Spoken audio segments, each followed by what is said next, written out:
You thrilled our fans throughout the postseason with a great performance. Gwynn and Chris are ready to go. Yeah, we are, and we're happy it's Friday. It's finally a Friday. Welcome into it, Gwynn and Chris. On 97.3 The Fan, Chris Ello, Tony Gwynn Jr., Matt Skraby, together in our audio Odyssey Palace Studios, Audio Odyssey. How are you guys? Excited for the big sports weekend ahead? Indeed. Should be a good one. I'm going to go out tonight to Viejas Arena, check out the scrimmage game, Aztecs and UCLA. So I'm looking forward to that. And then I guess by the weekend we should probably have our World Series matchup. I guess the Brewers are going to show up tonight. They might as well. But it's not looking too good. You know, I was comparing the Brewers' 3-game performance so far against the Dodgers to the 3-game performance of the Padres hitters against the Cubs, and how angry we all were at the Padres for not hitting and just, not coming through. The Brewers have made the Padres look like the 27 Yankees practically in this series. I mean, they got 1 home run. They're batting 101 as a team, and so it just shows. I mean, the Brewers had the best record in baseball, the best team in baseball. They took 6 of 6 from the Dodgers during the regular season.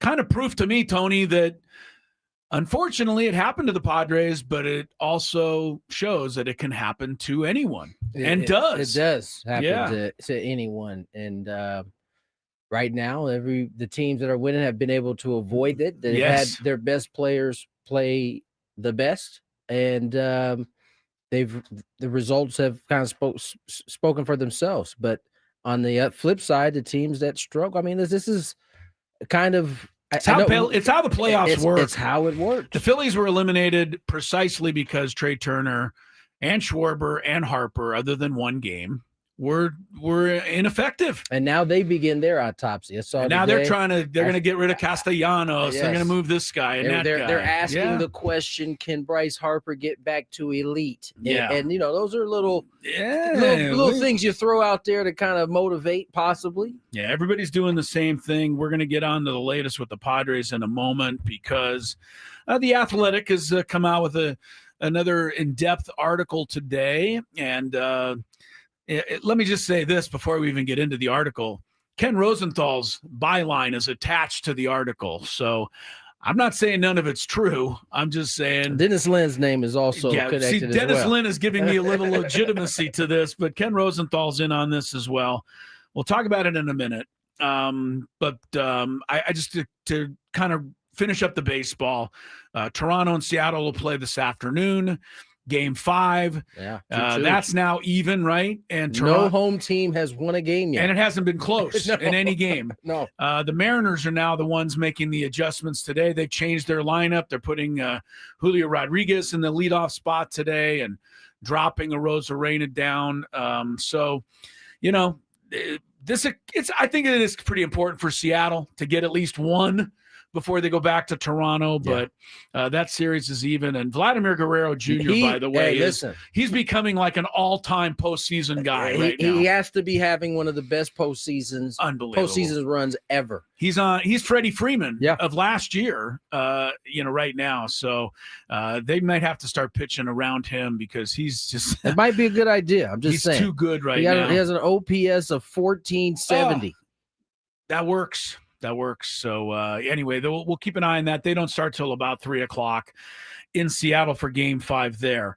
And then I do want to get into, as the show goes along, maybe a little later, but as an old man myself, sitting back in the rocking chair last night and watching 2 old men dissect NFL defenses.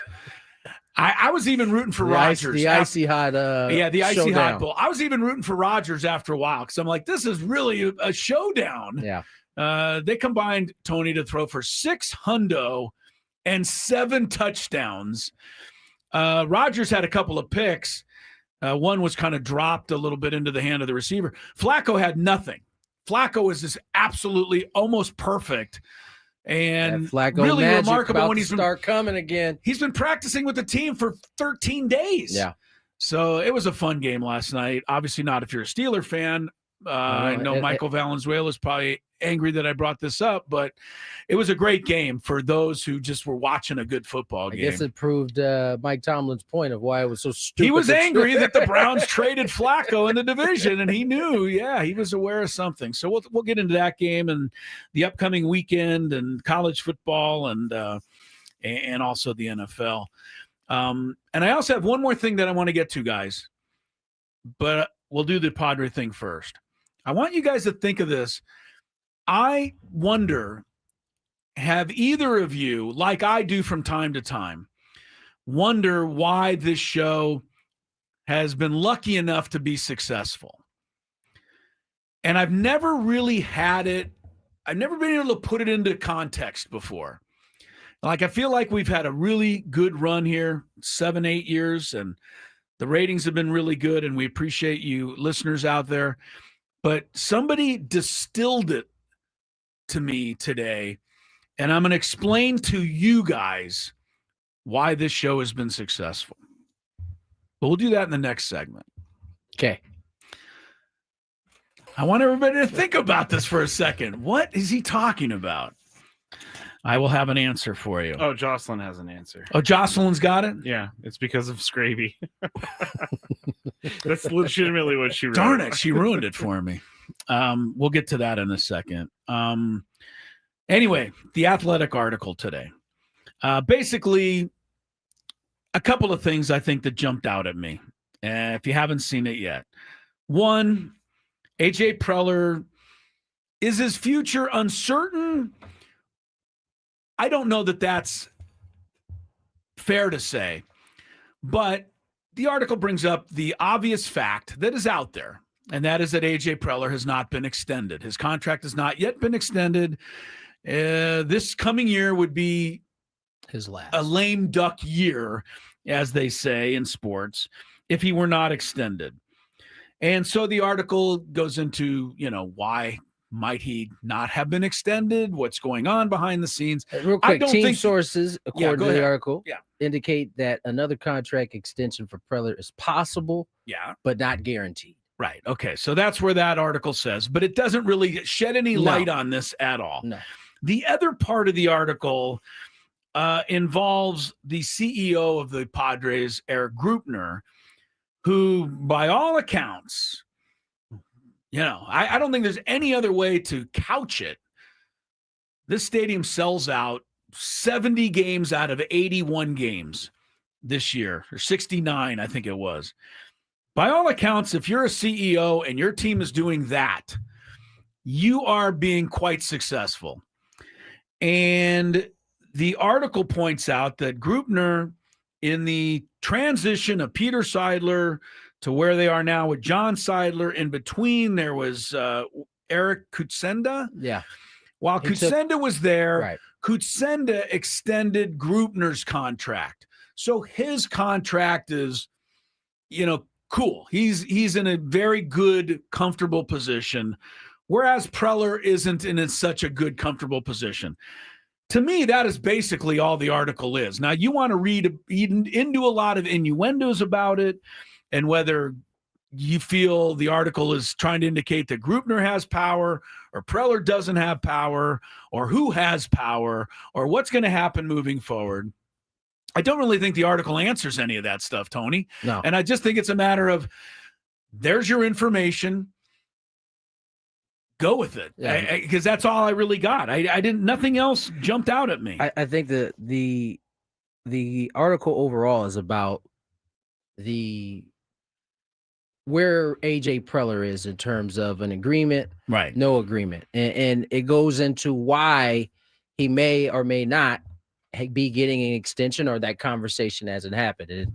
It does mention Eric Grupner in there as well, as someone that, according to the article, is yielding more power, is how their plan is. So you got to, all of this is presented as there are a ton of questions really swirling the Padres in terms of managerial questions, in terms of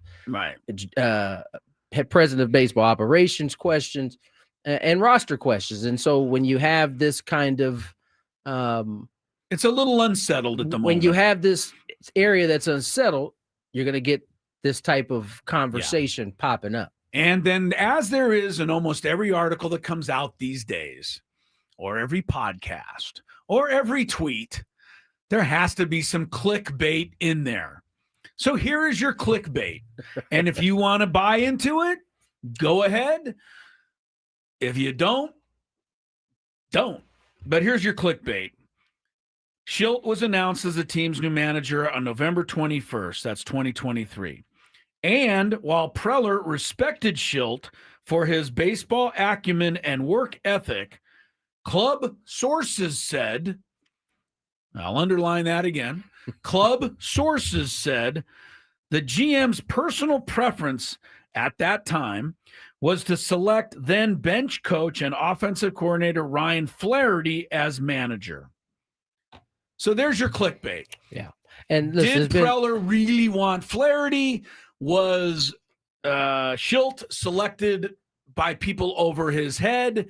Has there been a bit of a power struggle with that? That's your clickbait. This is where they leave it for you to connect the dots. And that's not fair, really. You shouldn't, to me, and I like Dennis Lin and I don't like Ken Rosenthal, but I understand why this article is being written in a sense, but I don't think it's fair to throw a sentence like that out there without being able to give us any more insight into it. Well, this isn't the first time we heard Ryan Flaherty's name. This was mentioned in the article in the Union Tribune the other day as well. So there clearly is an idea that, I mean, listen, Ryan was here on this Padres staff. Oh, yeah. And so I'm sure that there's some familiarity, and I'm sure that AJ is a big fan of Ryan Flaherty. Now, whether he is going to be contacted, has been contacted, or will not be. Whether he was really wanted in 2023. Right. See, to me, the clickbait here is, hey, Preller wanted this guy, but he was overruled, and I think they're trying to get us to stretch here. But I'll say it out loud. Preller wanted Flaherty. He was overruled by Grupner/Seidler to pick Shildt. Right. And so with that, there must be some butting of the heads going on. And maybe that. And now one more thing that needs to be said out loud that they're trying to get me to stretch to here. Because of that, Preller hasn't been extended yet because there's a riff in the organization. That is what the article, I believe, hopes I get out of it. They want you to make those two leaps. That's what they want me to get out of it. It's like the long jump. Yes, that's not what I'm getting out of it. What I'm getting out of it is Preller needs a contract. Grupner has a contract. Let's see where we go. But they're bringing all this stuff to light.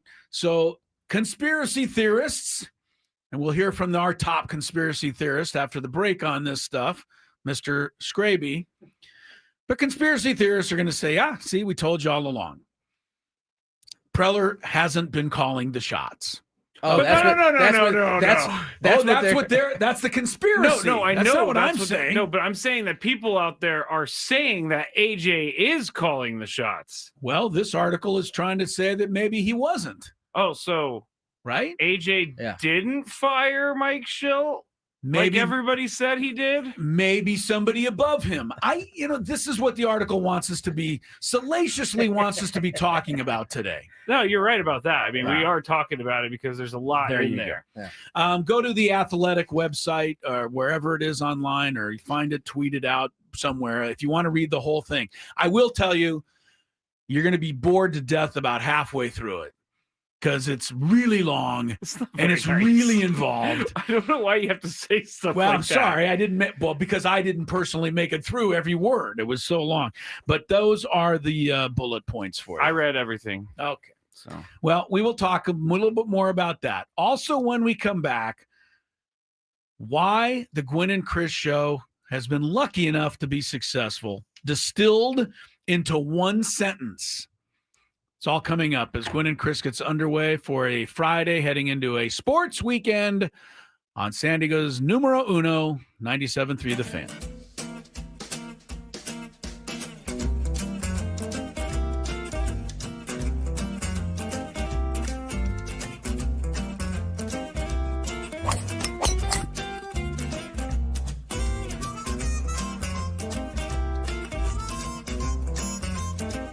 these things. It even tells you, hey, there's a canyon over here. Don't hit it here. Skraby from about 45 feet. His caddy tells him to play it a little to the right. He's been playing well so far today. Fourth hole. Nice smooth delivery. Hit it too hard.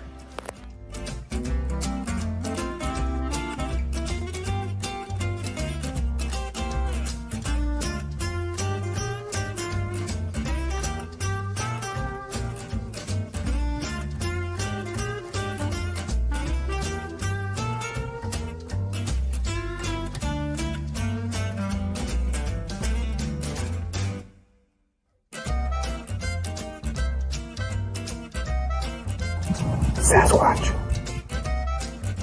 So Chris says that he can't play golf, but this is the second birdie putt he's made for us. This time it was like 20 feet.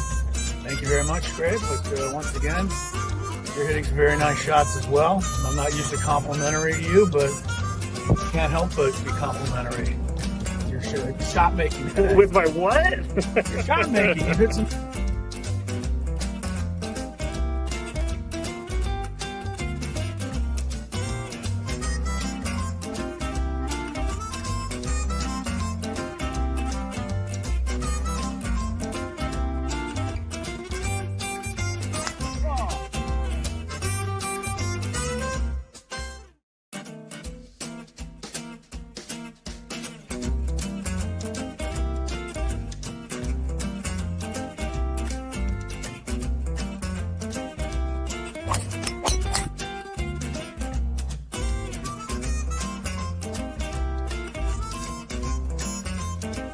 These things. It even tells you, hey, there's a canyon over here. Don't hit it here. Skraby from about 45 feet. His caddy tells him to play it a little to the right. He's been playing well so far today. Fourth hole. Nice smooth delivery. Hit it too hard.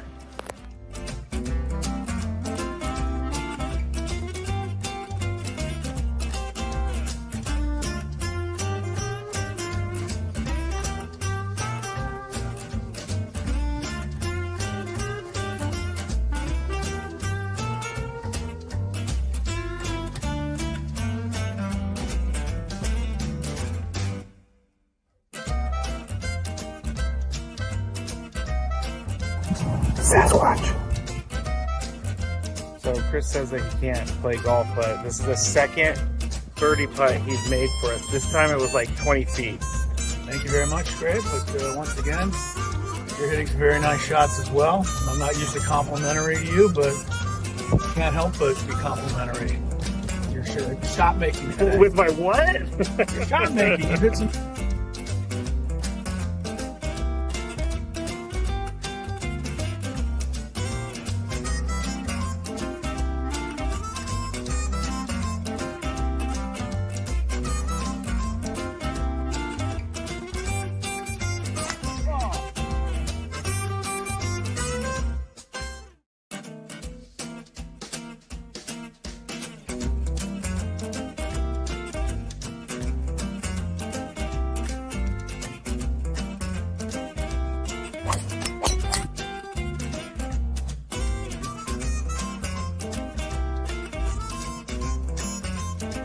These things.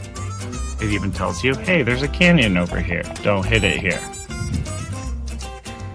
Skraby from about 45 feet. His caddy tells him to play it a little to the right. He's been playing well so far today. Fourth hole. Nice smooth delivery. Hit it too hard.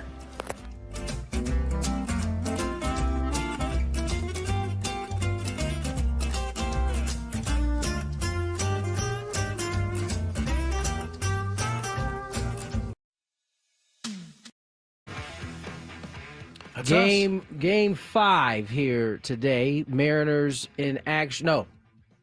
Is it? Oh, is it? Yes, is Mariners it? are first today. Yeah, that one's up at 3 o'clock, a little after 3 o'clock. Yes. I believe Miller on the mound for the Mariners. Yep.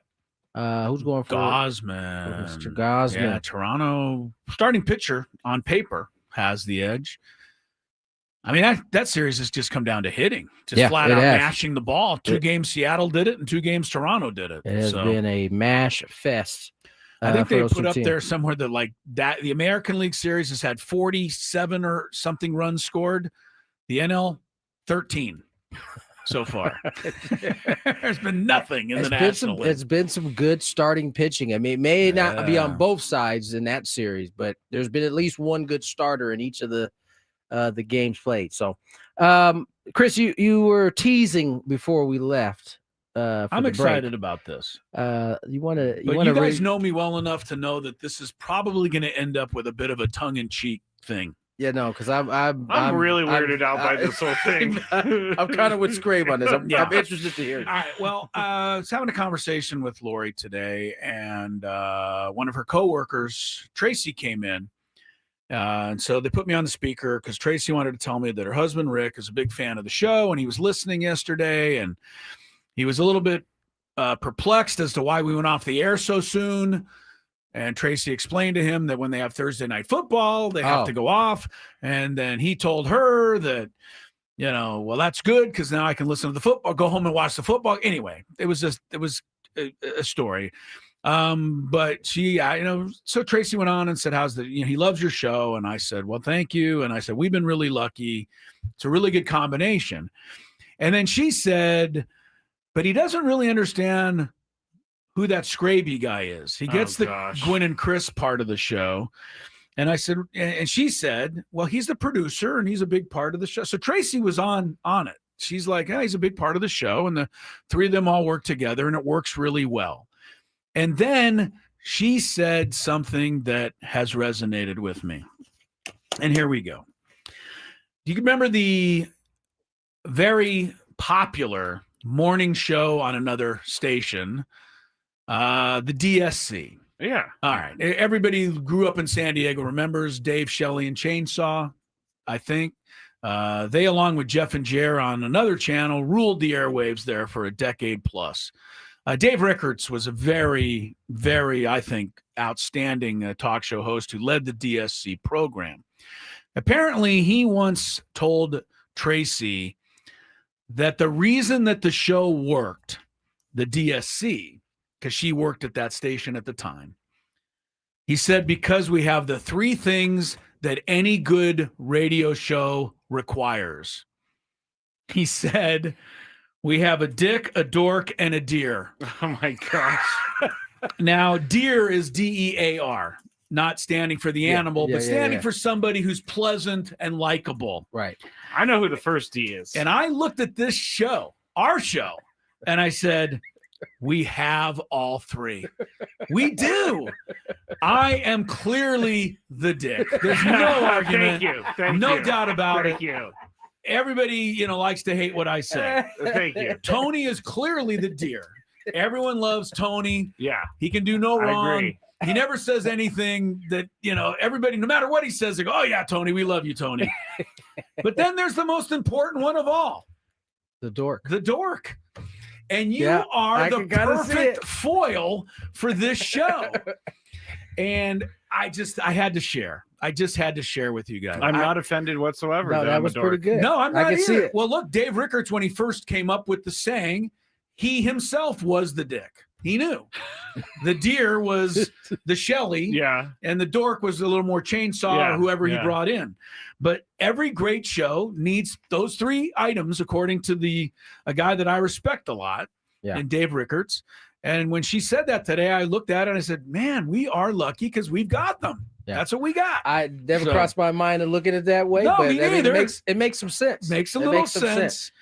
So now that's said, let's hear what the dork has to say about the Athletic article today. Well, first, I just got a text immediately saying that Ello's spot on with him being the first D. Yeah, no, fine. He recognizes that. Fine. He recognizes. I'm fine with being a dork. I think being a dork is more fun than not being a dork, for sure. Okay. But the conspiracy theory is, we've been hearing all week that AJ Preller fired, or not AJ Preller himself, but the team fired Mike Schilt.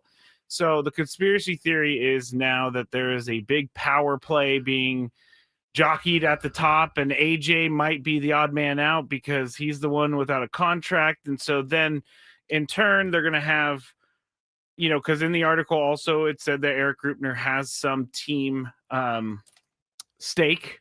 Is that the right way of saying it? Well, yes, I think that's something that was pointed out in the article, that Grupner does have a minor ownership stake here. Yeah. So then because he has the minorship owner and he's a stake he has a stake, and then he's the CEO, he's going to do it his way from here on out. And that's the conspiracy theory. He's going to push AJ out, and then he's going to bring in his own GM, his own manager. Now, again, I don't know if that's true, and that's not my opinion, but that's what I'm reading. Right, that's a conspiracy. There's no facts to base that statement on, but that is kind of what they, I think, want you to be led to believe in reading this article. Yeah. But there's nothing to support that claim. Correct. Nor is there any comments from Grupner in the article, because he did not comment for the article. And I don't think it's even really fair to bring him into this whole thing. I don't care. I don't think the fans care. I think we want a good winning team. And I said it earlier, and you said it earlier, Tony. Both of us are on record as saying they're going to do what they do with AJ Preller. But if they don't bring him back, I think it's going to be a mistake. Facts. And that's it. And I think that they think the same thing. How could they not? AJ Preller has done more with less than any other GM potentially in baseball. And I know the Preller haters out there just kick the radio, but I can't help it.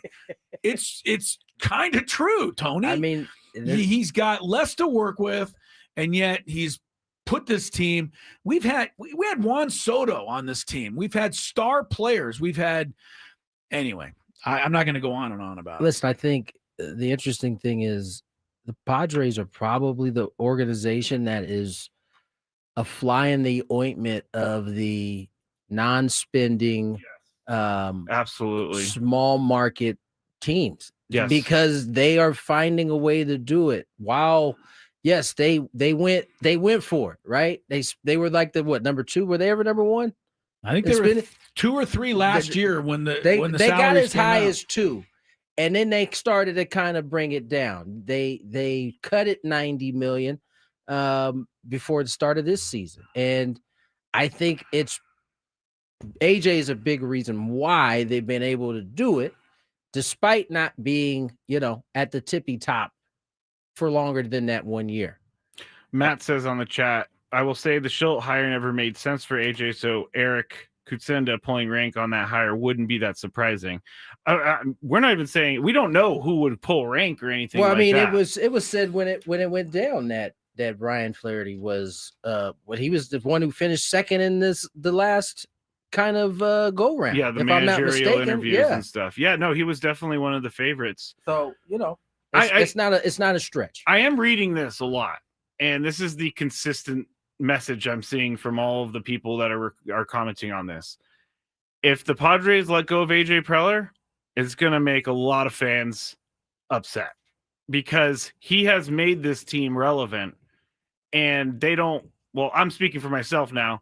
I don't want to see him go to another place, make that team relevant while the Padres slide into irrelevancy. Here's again. the funny thing, and we were talking about this before we came on air. The team that the article points out that AJ could go is the Rockies.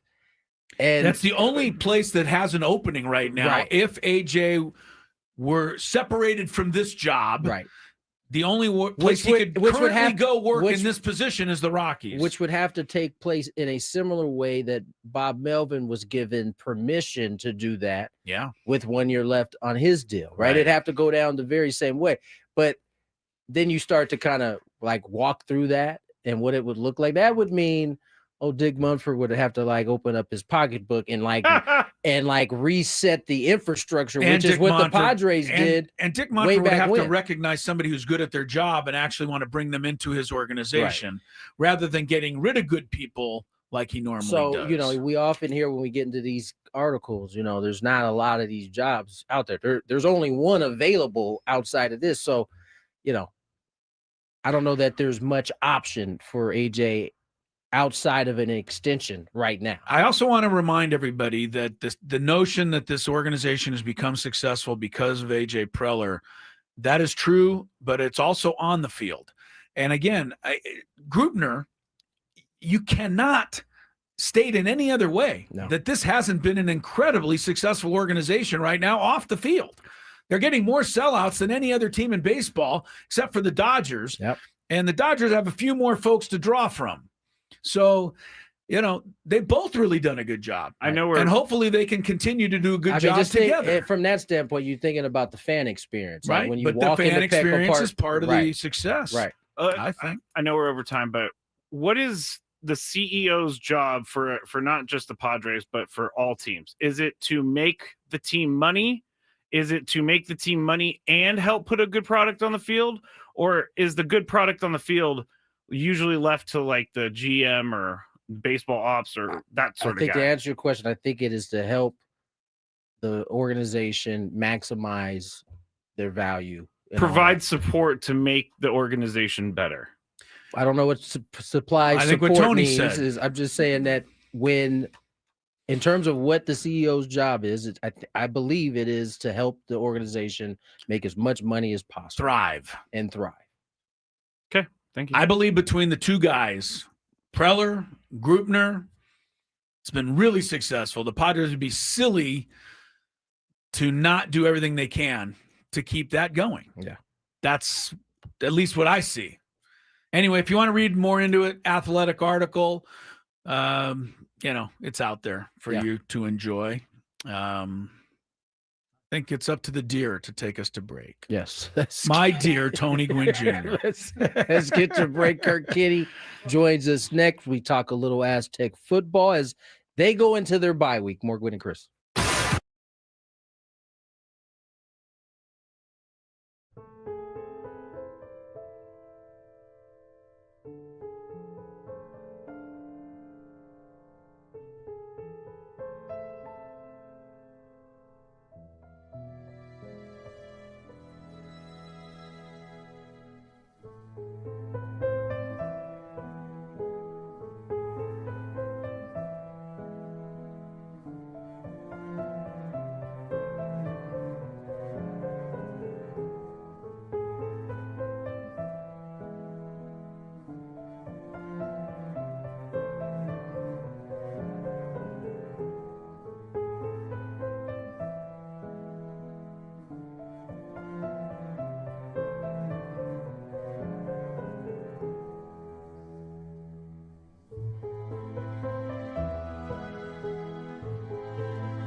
Gwynn Chris Show. Join us via the 97.3 The Fan hotline. That is the David P. Shapiro fan hotline. If you're facing criminal charges, trust David P. Shapiro criminal defense attorneys. Helping clients regain control since 2010. Visit davidpshapirolaw.com. To that end, Kirk Kenny will be on that hotline shortly. That was good. Talking about the Aztecs. And thank you for letting that play a little bit You're longer. welcome. I saw Tony doing this, Chris. Whenever Tony starts getting into the music, I could see I have to let it go for a little bit. Let him have a little. I like the reggae beds a lot. I appreciate that big time, man. Let him have a little dance. The Aztecs, we mentioned the basketball tonight. Got UCLA coming to Viejas. The football team is off this weekend, but Kirk's going to join us. The other news of the day that I think has to be out there for Aztec faithful is the fact that it was released today that they have received, Tony Gwynn Jr., a $5 million NIL boost grant. Yeah. The $5 million is going to be paid out over 5 years by a quite famous Aztec alum. I believe he's the we can say who it is, right? Yeah. The gentleman who runs the sunglass company, Blender. Yeah. Those are the ones that Dion originally made famous, right? Yes, he was I think he was one of the first. As soon as Dion started wearing them, the business really took off. So that is, to me, a pretty big deal for San Diego State. It's a big chunk. That is a big chunk. Chase Fisher is the gentleman's name. Chase Fisher. He went to San Diego State. 5 years. Straight up. $5 million over 5 years. He is committed to putting that in. I mean, that's awesome. I mean, it takes one to jump on out there. Yes, I hope another Aztec alum somewhere out there says, hey, that was a good idea. I mean, because we need the money to compete at the college Division I level. I wish it wasn't down to just that, but it's down to just that. Kirk Kenny from the San Diego Union-Tribune. Our guest probably just finished up a nice lunch at Chick-fil-A. Hi, Kirk. You are correct, sir.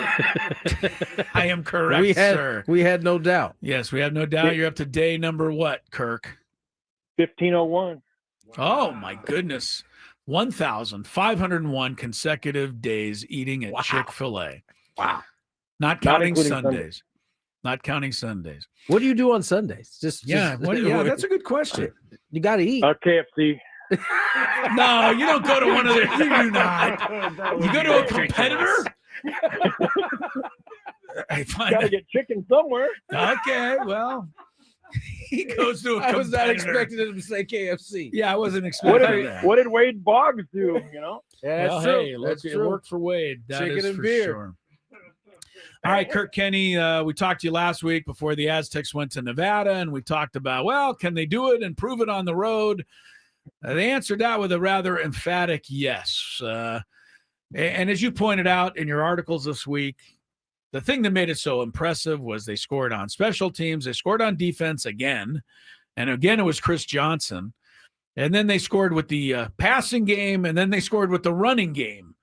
So, and then the kicker extended his streak.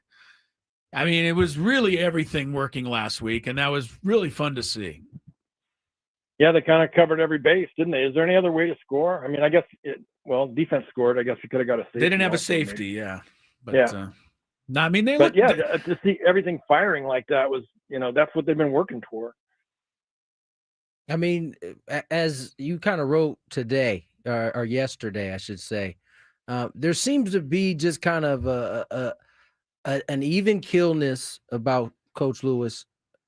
He recognizes he seems to be excited about the progress, but still is seemingly leery, or at least still wanting to impress on the young men out there that there's still a whole bunch of work to be done. Yeah, I think very much so. Well, he talks about being that paranoid ball coach and things, and sleepless nights, sleeping in his office, and just because you're 5-1 right now, the job's not done. And so I think he's continuously imparted that on the players and kept them mindful of that. And so the second half's it makes the second half pretty interesting though. you know, they were picked for 8th place before the season in the Mountain West, and right now they're tied with UNLV and Boise State, who play this weekend. So it'll be down to 2 undefeated teams in the conference after Saturday, but they've made it very interesting. Kirk, did anybody see this coming? Like, was anybody quietly behind the scenes saying, you know, wait till they get this thing together? Because I get the feeling nobody saw this coming. Well, I think internally they definitely did. I talked to Sean Lewis over the summer, and he said he thought they were definitely a bowl team. But, you know, then you have to go out and prove it, because you can say that. And also, if it's the coach or the players, well, yeah, what else? They're going to say, nah, I think we're going to scuffle for a win this year. But you're right, from the outside. I wrote a couple weeks ago about a buddy that I saw at a wedding a couple months ago, and he goes, I don't see him winning more than 2 games. Yeah. Well, then during the Colorado State game, he texted me in the 3rd quarter and goes, okay, I'm officially eating crow. Yeah. Yeah, we've doubled that output already. Right. And so now it's kind of, I think they'll probably be favored in at least 4 and maybe 5 of the 6 games. So, you know, it's funny how the bandwagon gets really crowded all of a sudden after a couple wins. Yeah, there's probably still room, but knowing our fan base. Kirk Kitty joins us, Union Tribune, and Kirk, you kind of graded out each kind of portion of the team. The defense, we often are talking about the DBs that are all having a terrific year. Chris Johnson up in that on that list. Obviously, Trey White was a returner from last year, but the coaches seem to indicate that the interior linemen have been kind of the unsung heroes of this defense, huh? Yeah, that's exactly what Sean Lewis and a couple of other coaches are. I think first you can have that belief when you put the kind of work in that you do, that your body's going to heal right, and just trusting it. You talked about being an extension. They weren't doing as much, whereas this year, those other guys, and maybe perhaps because of teams trying to focus on Trey White, those other guys are stepping up and they're making plays. One thing Sean Lewis was mentioning, that by those guys making plays up front, it allows the 2nd and 3rd waves to do more on their own, and it all is just really working together well. Kirk Kenny is with us. The Aztecs with the week off here. As you mentioned, UNLV playing Boise State, rather. So that's those are the other 2 undefeated teams in the conference. They're going head-to-head this week. Aztecs will play Boise State later on at home. They do not play UNLV, the Aztecs. Congrats to Jordan Napier, Kirk, getting on the Fred Biletnikoff watch list. First Aztec wide receiver in over a decade to be recognized for his play, and deservedly so, if you ask me. I mean, this guy's a home run hitter who also runs some pretty good routes underneath. I mean, he doesn't just run the go pattern. I mean, I see him doing a lot of work, dirty work in the middle of the field too. Yeah, he's been very much their go-to guy. I think he's got one of the probably top 10 receiving totals over about the last 4 or 5 weeks. And then also he's the one that had the punt return for a touchdown last week of 75 yards. So he's definitely one of their best skill guys, and he's a guy they want on the field as much as possible. Kirk, why is it that San Diego State seems to find these terrific kickers and punters? I mean, we are right back here again, and 2 of the best in the nation, Gabe Palencia and Hunter Placentia and Hunter Green, both are having starring roles as well, being able to kind of change the field for the Aztecs and get points on the board. I think it starts to build on itself. We're probably going on close to a decade now where both the punting and the field goal kicking has been outstanding. And I think that starts attracting more and more, perpetuating itself. And I think they've also gotten pretty good coaching, whether it's on the staff or with some other mentors that are here in Southern California. And I think there's just a certain pride that's taken in that area that maybe isn't as prevalent in some other schools. But these guys definitely take very, very good amounts of pride in this. And I think it starts to build on itself. What about the quarterback position, Kirk? I'm trying to ask you a question while Skraby. Yeah, I know. Skraby's doing some sort of, I don't know what he's. Is he finishing a school paper? I'm plugging in my computer. It's not that big of a deal. Plugging in your computer. Well, it's causing me havoc over here. What have they done with Jaden Denegal, and who is this, who is this marksman that they have replaced the original Jaden Denegal with the last 2 weeks? I mean, all of a sudden, Kirk, this guy looks like, one of the best passers we've had since the Ryan Lindley days. All of this that we're seeing from him is things that he showed in spring and fall camp that was there. And for whatever reason, it didn't come out early. I think it's just the faster pace of a game and getting those reps. Because after the Washington State game, I really questioned. He made, I think, some questionable decisions on the field. And I just really wondered, is he going to be a guy that really shows something in practice but not in the games? But the last 3 or 4 weeks, he's really taken another step. And I think he's just gotten more comfortable.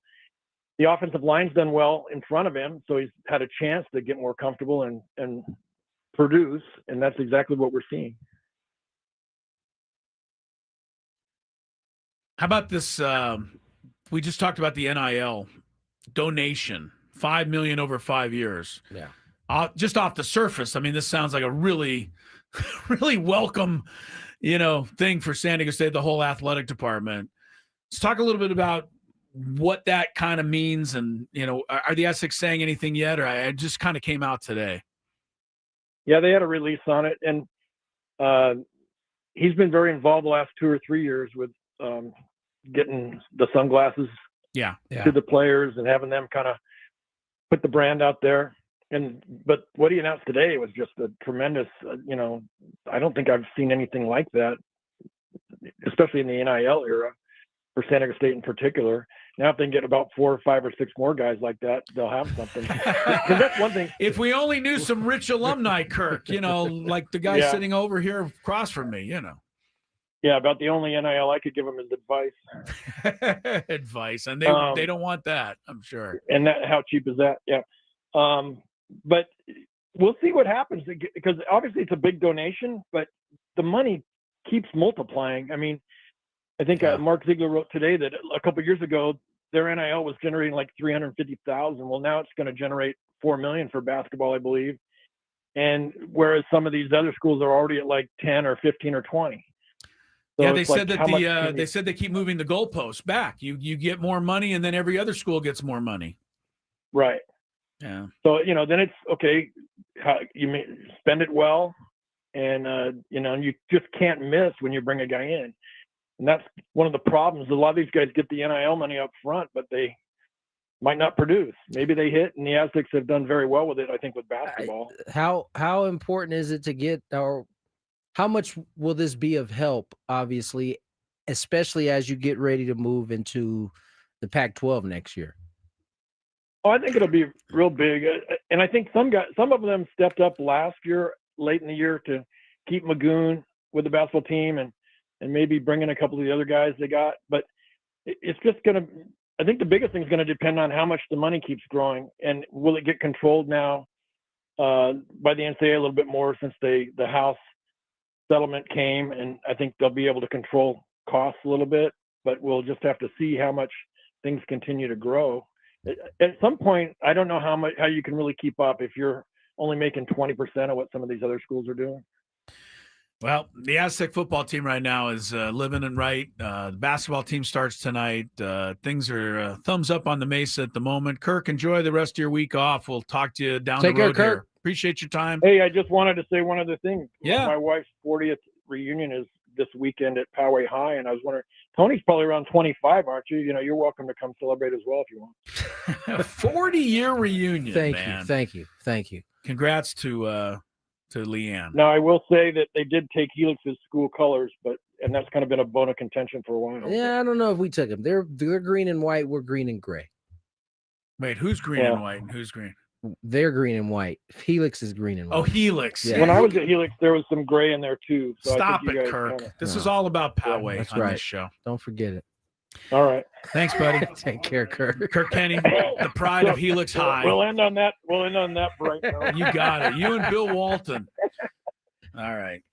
Kirk Kenny there. Aztecs office said next week at Fresno State. Following week, November 1st, back home for Wyoming as the season marches on. I didn't ask him what the odds of us going 12-1 and reaching the playoff were.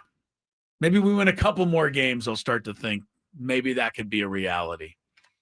But it is in the back of my mind, as I think it should be, the way they've played the last 3 weeks anyway. The Aztecs? Yeah. No, Why not? I think that's fair. It's definitely fair. But I think the second part of the schedule is where A little tougher. we find out And you find out. what's what. Yeah, you got to win. Win in November is the call for college football teams. It's a good weekend. Cal plays North Carolina tonight at Cal. Belichick and company. Got some good games though. Which, by the way, did you guys see the latest in the Belichick drama? Which I don't know why people care about his girlfriend so I much. don't know what did Pablo Torre say. That's exactly who it is. It is really.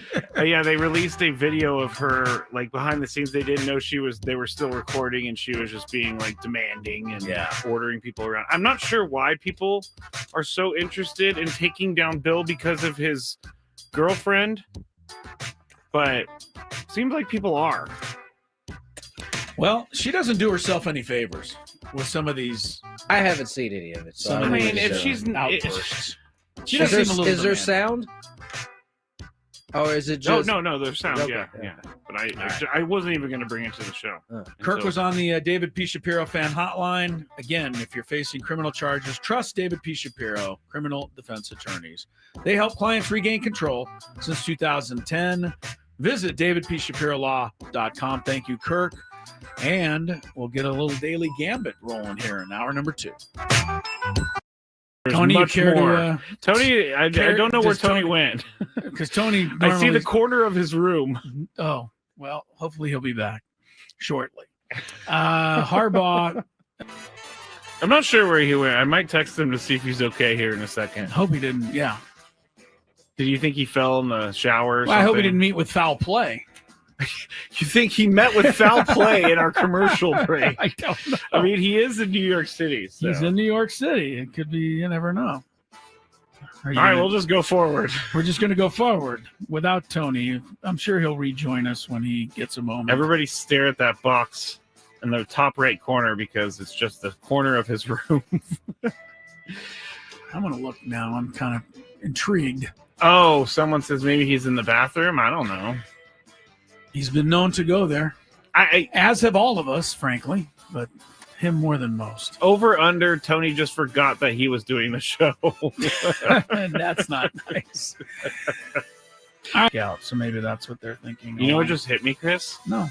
What if Tony went out to get like ice or something and he forgot his room key? That is something Very that well he possible. is more than capable of doing. Because he would never be gone this late, this long, with knowing that he was on the show. No kidding, man. We took a commercial break like 5 minutes ago, and he has not returned. I'm going to text him. Like, are you out in the hall trying to get into your room Say, right now? Everything okay? Oh, no. This Question mark. is scaring me. No. Did you hear back from Tony yet? No, I'm thinking Something. he locked himself out. He doesn't have his phone because it's in the room, so he's down at the front desk or something. I don't know. I'm sure there's a story in here somewhere. There's definitely when we get him got back on to be the a air. story. Anyway.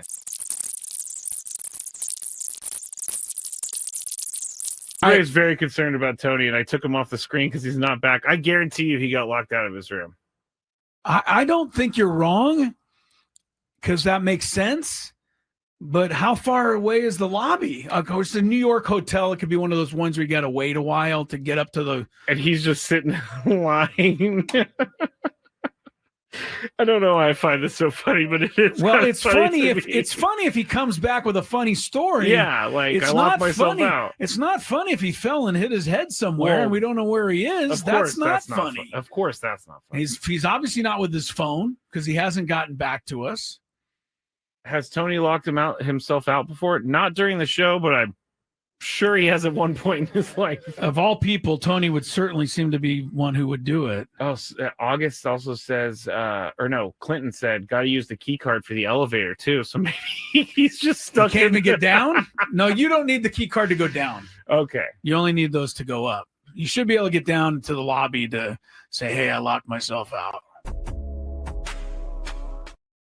In New York City. But if we do, can you go to the Padre Hotel and knock on Tony's door? We don't know where he is still. No. Still hasn't come back. And I turned on It's his. been 20 minutes now. I know. Now I'm starting to get a little worried. Yeah. Where'd he go? What happened? I don't know. I would call the front desk of the hotel, but I have no idea where they're staying. I don't know where they're staying either. And when you sent him a text and said, is everything all right? We have not heard back from him. He is still not back in his room. I bet you he is standing in line in the lobby as we speak. Trying to get his key back. Someone said text Jesse or Dave. And it's really not a bad idea. Maybe at the next break, though. Yes. If we get to the next break, we got to text those guys so that they can go make sure he's okay. Because I don't know where he is. It's crazy. Dave Marcus is probably the one to text. We'll text Dave. Because he's, Jesse could be doing anything, but Dave's always there ready to go. You're trying to say Dave has a ho-hum life and he'd just be sitting around waiting for a text, whereas Jesse might be busy? Is that what you're... Dave's been doing this job for like 30 years. I don't think the what is the word I'm looking for? Never mind. All right. Well, there's certainly an explanation, but we don't have it yet. Text Scan. I don't know Scan well enough to text him. We're going to text Dave if this gets to the top of the hour, and we still don't have a Tony Gwynn Jr. sighting. All right, do we just go to traffic like it's normal behavior time? I mean, it just seems weird. We got to move on with the show. Show must go on? Yeah. I don't know. All right, we're going to do the good, the bad, and the really, really weird and ugly next here after traffic. All right, it's with less enthusiasm than usual that we embark on the good, the bad, and the ugly for week 2, Skrabe. I'm going to try not to worry too much. I'm going to try not to worry also. I'm not necessarily the worrying type. I'm not either. But, I'm intrigued now at this point. Like it's with this long pass to Devontae Smith. He's back! Helped put him there. Hold on, he's back, everybody! Stop everything. I literally, we went to commercial break, I laid on the bed, and then I just fell asleep. He's back! I never even considered it! I never even considered it! Tony, much care more. To, Tony, I don't know where Tony went. Because Tony, I see the corner of his room. Oh, well, hopefully he'll be back shortly. Harbaugh. I'm not sure where he went. I might text him to see if he's okay here in a second. Hope he does. Junior, Chris Ello, Matthew Skraby on the 1s and 2s. Little daily gambit coming your way. Skraby's been on a nice little heater.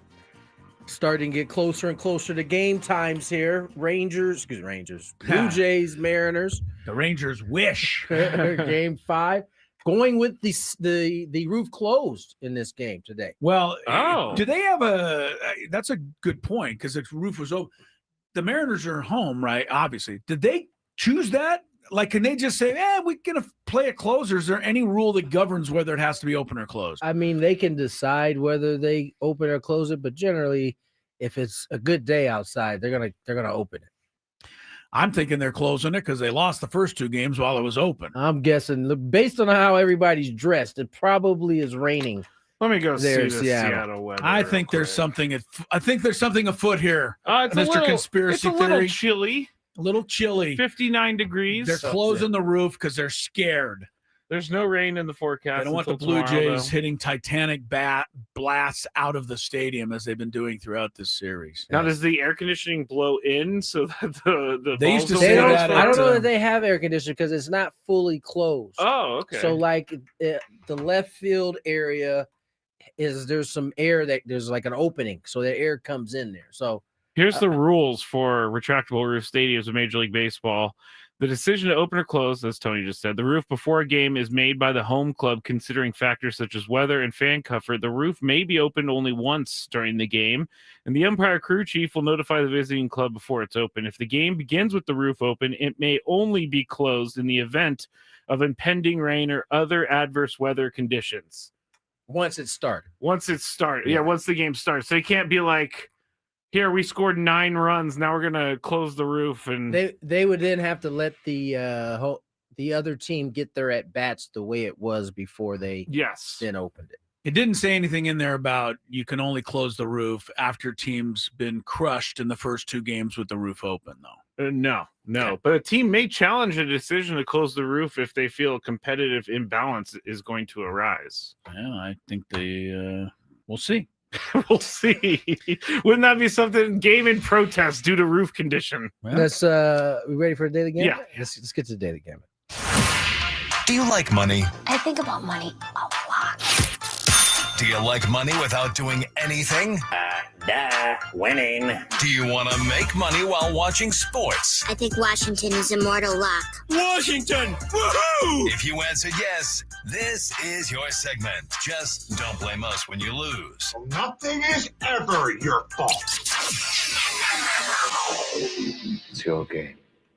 Take it. Gwynn and Chris go through the top bets of the day in The Daily Gambit on 97.3 The Fan. Daily Gambit is our daily sports betting segment here on Gwynn and Chris. Please, everybody, gamble responsibly. First bet we have is from last night. The Dodgers, -1.5 against the Brew Crew. Chris went Dodgers, Tony and I went Brew Crew, and the Dodgers ended up winning 3-1, so we lose that one. Over under 8 total runs in the game. All of us went under, which was nice because it did go under. It was 4 runs. I think it's a wrap for the Brew Crew. You think it's over? I mean, do you think they win a game? No, I don't think so. No, Over? gentlemen. Dodgers are not in a gentlemanly mood. I was just telling the guys that when you look at their lineup for this series, there's only like 3 guys really producing out of their lineup. And as you said earlier, they haven't really scored many runs, but the Brewers have not done anything. The pitching has been dominating the Brewers. I kind of felt for Mizorowski yesterday. He was really, because he struck out 11 and they Struck didn't out give him- 9. I Don't thought let he struck out stats 11. get in the way of a good story. Good for him. I'm glad that he He struck out 9, pitched well, but his team you can't give up anything Yeah, you got when your team can't score. 0. Padres found that out against the Cubs. That's the way it Seattle, goes. -1.5 against Toronto. Chris and I chose the Blue Jays. Tony chose the Mariners, and the Jays win 8-2.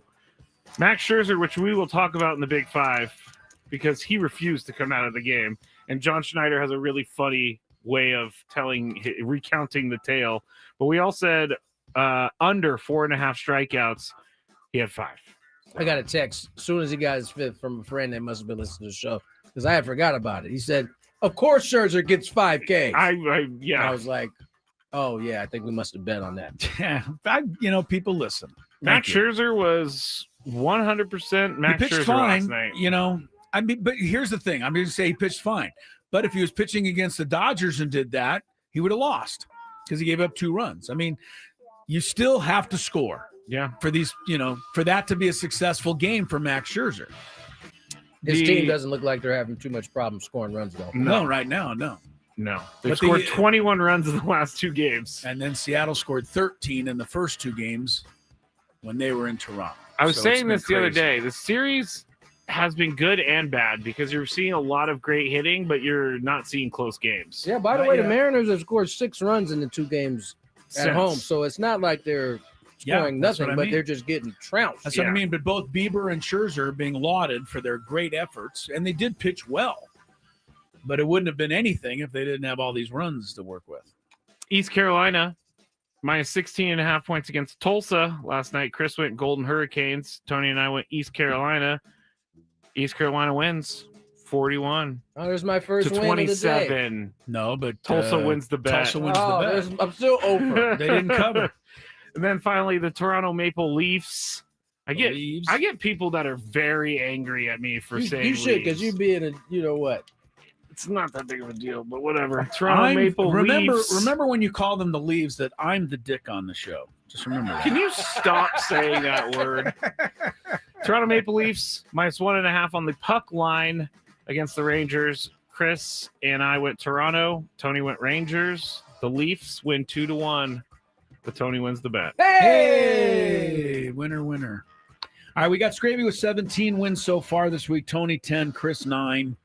It's been another week for Skraby. He's running away with it. 2nd week in a row. All right, before they start, Blue Jays -1.5.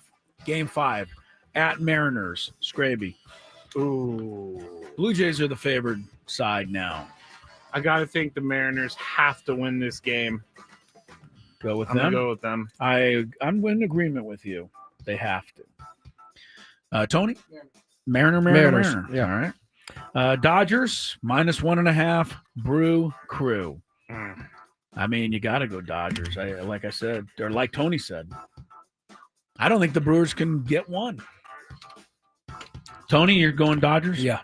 Skrabe, you agree or I'll no? go Brew Crew, and even Just to if try they to lose get by something? one, Yeah. it's fine.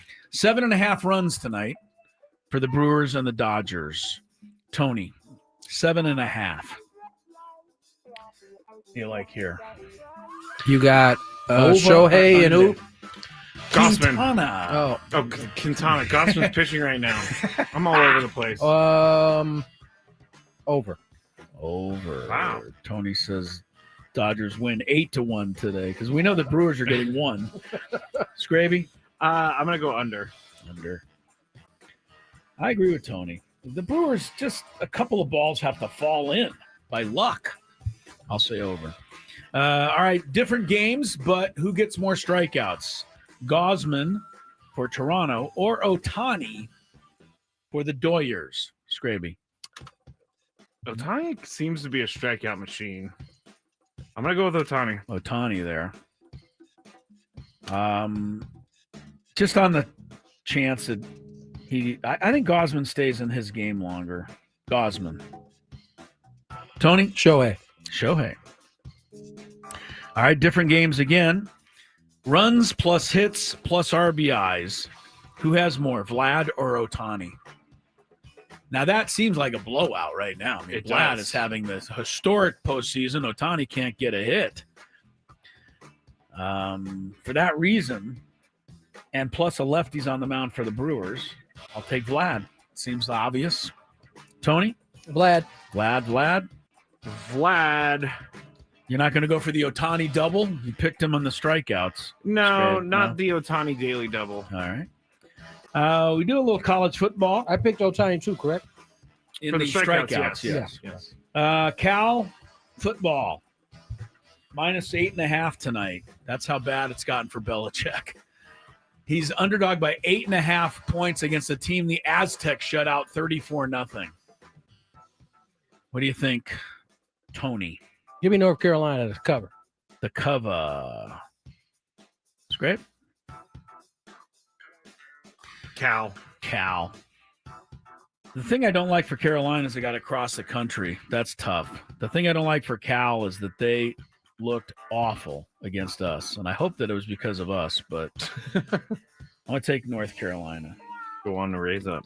Georgia -7 at home. Ole Miss. These are two top 10 teams tomorrow. Scraby. Ole Miss and Chris's favorite coach, Lane Kiffin. Ole Miss is still undefeated. Georgia is not. Oh, I'm sorry. I thought you picked Ole Miss. I wrote them down. No, I'll go Ole Miss. You will. Yeah. I can't root for Lane Kiffin. And plus, they didn't look very good. Washington State almost beat Ole Miss last week on the road. I'll take Georgia. Maybe they were looking ahead, though. Tony? Georgia -7 here. Ole Miss. I can root for Lane Kiffin, so give me Ole Miss. You can root for Lane Kiffin. Yes. All right. Here's one you'll like, Tony. Notre Dame -9.5. USC. This game is probably the only college football game that does take me back to being a kid because I went to a lot of these games at the Coliseum growing up, and I saw Montana play, and I saw some great classic games. And then people also remember the Tush Push and all those things, or the Bush Push. Bush. Yeah. So I think it's a fun rivalry, but it's lost a lot of luster for whatever reason. Having said that, how good's USC this year, Tony? Give me they're good. okay? Can they stay within 9.5? Oh, yeah. All I right. think this is an easy one. No, I'll take USC. Tony obviously will. Yep. Scrape? Notre Dame. Scrape not listening. All right, Sunday, the game for Mike McDaniels to save his job. Browns -2.5. Dolphins. I'm just going to pick for Mike McDaniels. I like him enough to not see him go out this bad. Take the Dolphins, but I'm not quite sure why. Tony? Where are they playing again? In Cleveland. Dylan Gabriel at the control. Give me the Dolphins. Oh, Dolphins. Does it change in the Big Five? We have a topic about the weather for this game. Is it going to be nasty? Terrible. Oh, well, that should 60-mile-an-hour winds. That don't sound good. Do you know the last time the Dolphins won a game in any conditions? Yeah. 1978? Maybe, yeah. I'm going to go with the – I hate to go with the Browns because I'm going to go with the Browns, though. Browns. One hockey game tonight. The Mammoth are home 1.5 goal favorite over your Sharkies. Skrabe. The Sharkies are the only team in the NHL without a win yet. Oh. They're 0-1-2. It's very cute. Tony. Sharkies get their first win tonight on the road at Utah. No, they don't. Says Utah. Skrabe. Yeah, I'm gonna. I'll go Sharkies. I'm going to go Sharkies. They've had 2 ties so they've been close. Maybe tonight they win. All right, there we go with the picks. Toronto, Seattle's underway. Nothing yet. Top of the first. That was a pretty nice juggling catch that Suarez just made. You'll probably see that one on the highlights later. We'll keep you up to date as Gwynn and Chris continues. From the 855.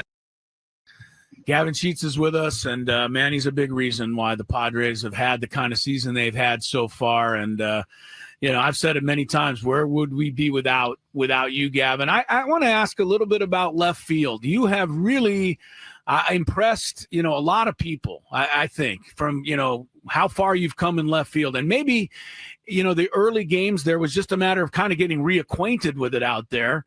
It's not easy. Balls are slicing. Balls are hit hard over your head. Yeah. I hope we can start laughing now. Is it long enough since the collision with the fence? But look, man. Trust me, we're well past that. I think I'm in a couple different group chats, and I think that's the picture of me against the wall. So trust me, these guys did a lot.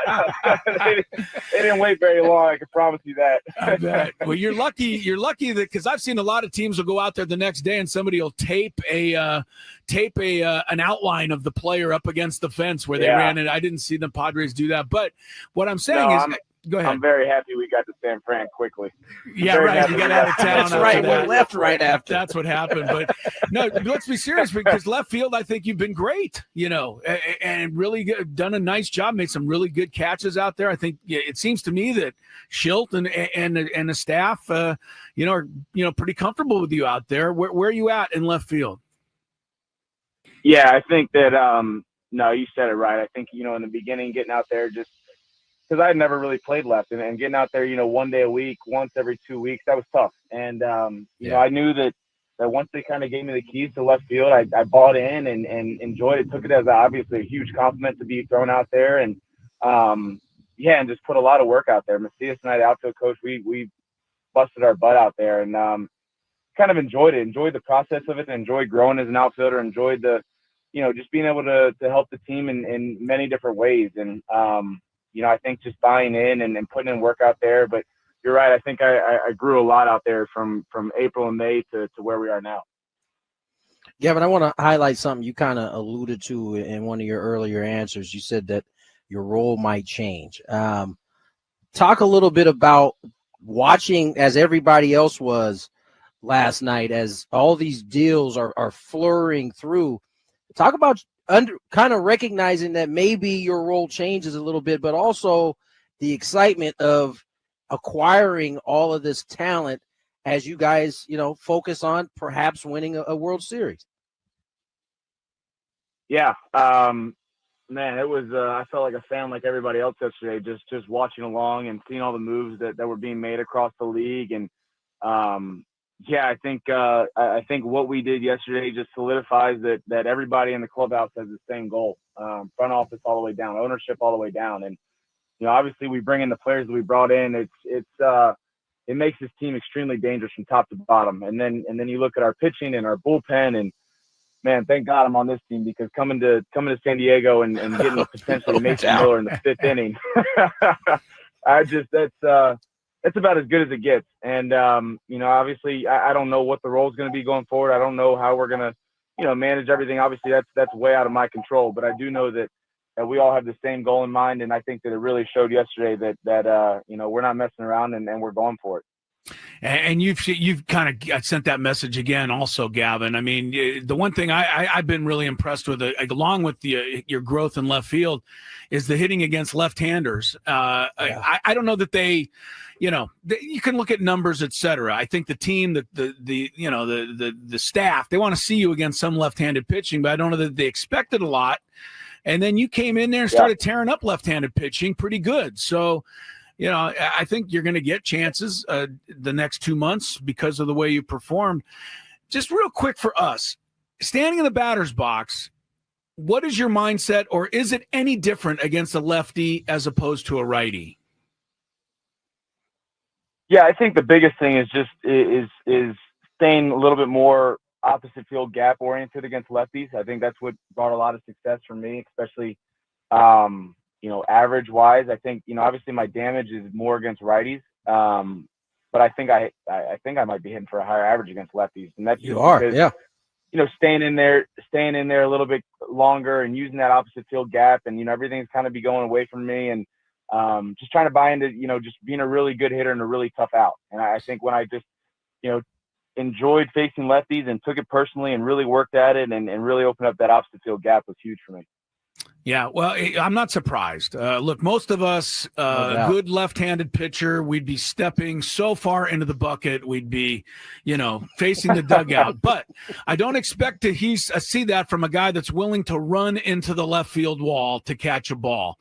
And I know people might poke fun at this play, but I think it says a lot about, the way you're a gamer and the way you want to play. You're willing to do anything, and I think this team has recognized that. It's been a great year so far, man. The next 2 months should be a lot of fun. Gavin, thanks so much. I hope we do it again in the off season and talk about how fun the parade ride was. Appreciate you, Gavin. Absolutely. This is the best part of the season, so I can't wait to see what happens. Gavin Sheets is with us, and man, he's a big reason why the Padres did not score in the first at Seattle. Didn't keep Vladimir Guerrero, though, from getting another hit. Doubled off the fence. He is insanely hot right now.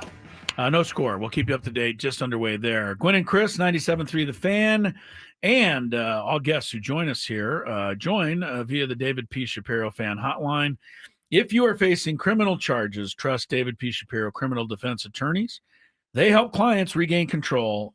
Since 2010, visit davidpshapirolaw.com. We are going out to the phone line here, and Max Bretos, the play-by-play voice, MLS Season Pass on Apple TV, and all year Apple has, been providing us with all these great soccer guests. And Max, we appreciate you joining us as we head into the final weekend of the regular season. It's here at long last, huh? It's the longest season we got. I mean, historically we knew baseball was that one, but I think MLS has got it beat. We started way back in February when the San Diego FC was just born and no one knew what to expect. And here we are, and San Diego FC with so much to play for. I mean, could be playing for some trophies here. Yeah. Pretty remarkable year. Decision Saturday, and a lot to be determined. I mean, outside of the number one spot, it looks like there's still some things to be answered. That San Diego FC with a chance, that although it doesn't seem like a great chance, they need to win. And I believe Vancouver's got to lose. Straight up. Yeah. How do you see that kind of happening over this weekend? Well, it's going to be interesting. Vancouver has just been rock solid. It's been maybe the best story in the league, because that was a club that started this year with conversations that it was for sale and certainly looking for a new stadium. And now it's all kind of, thanks to a successful season, they are on much better footing.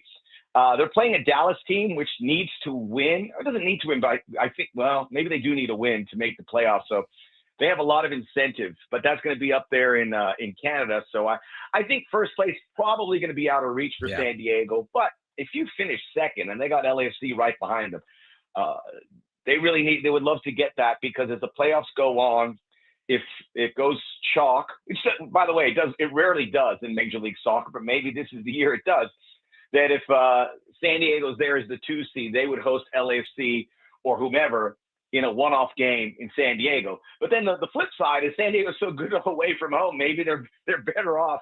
I mean, they have 11 away wins.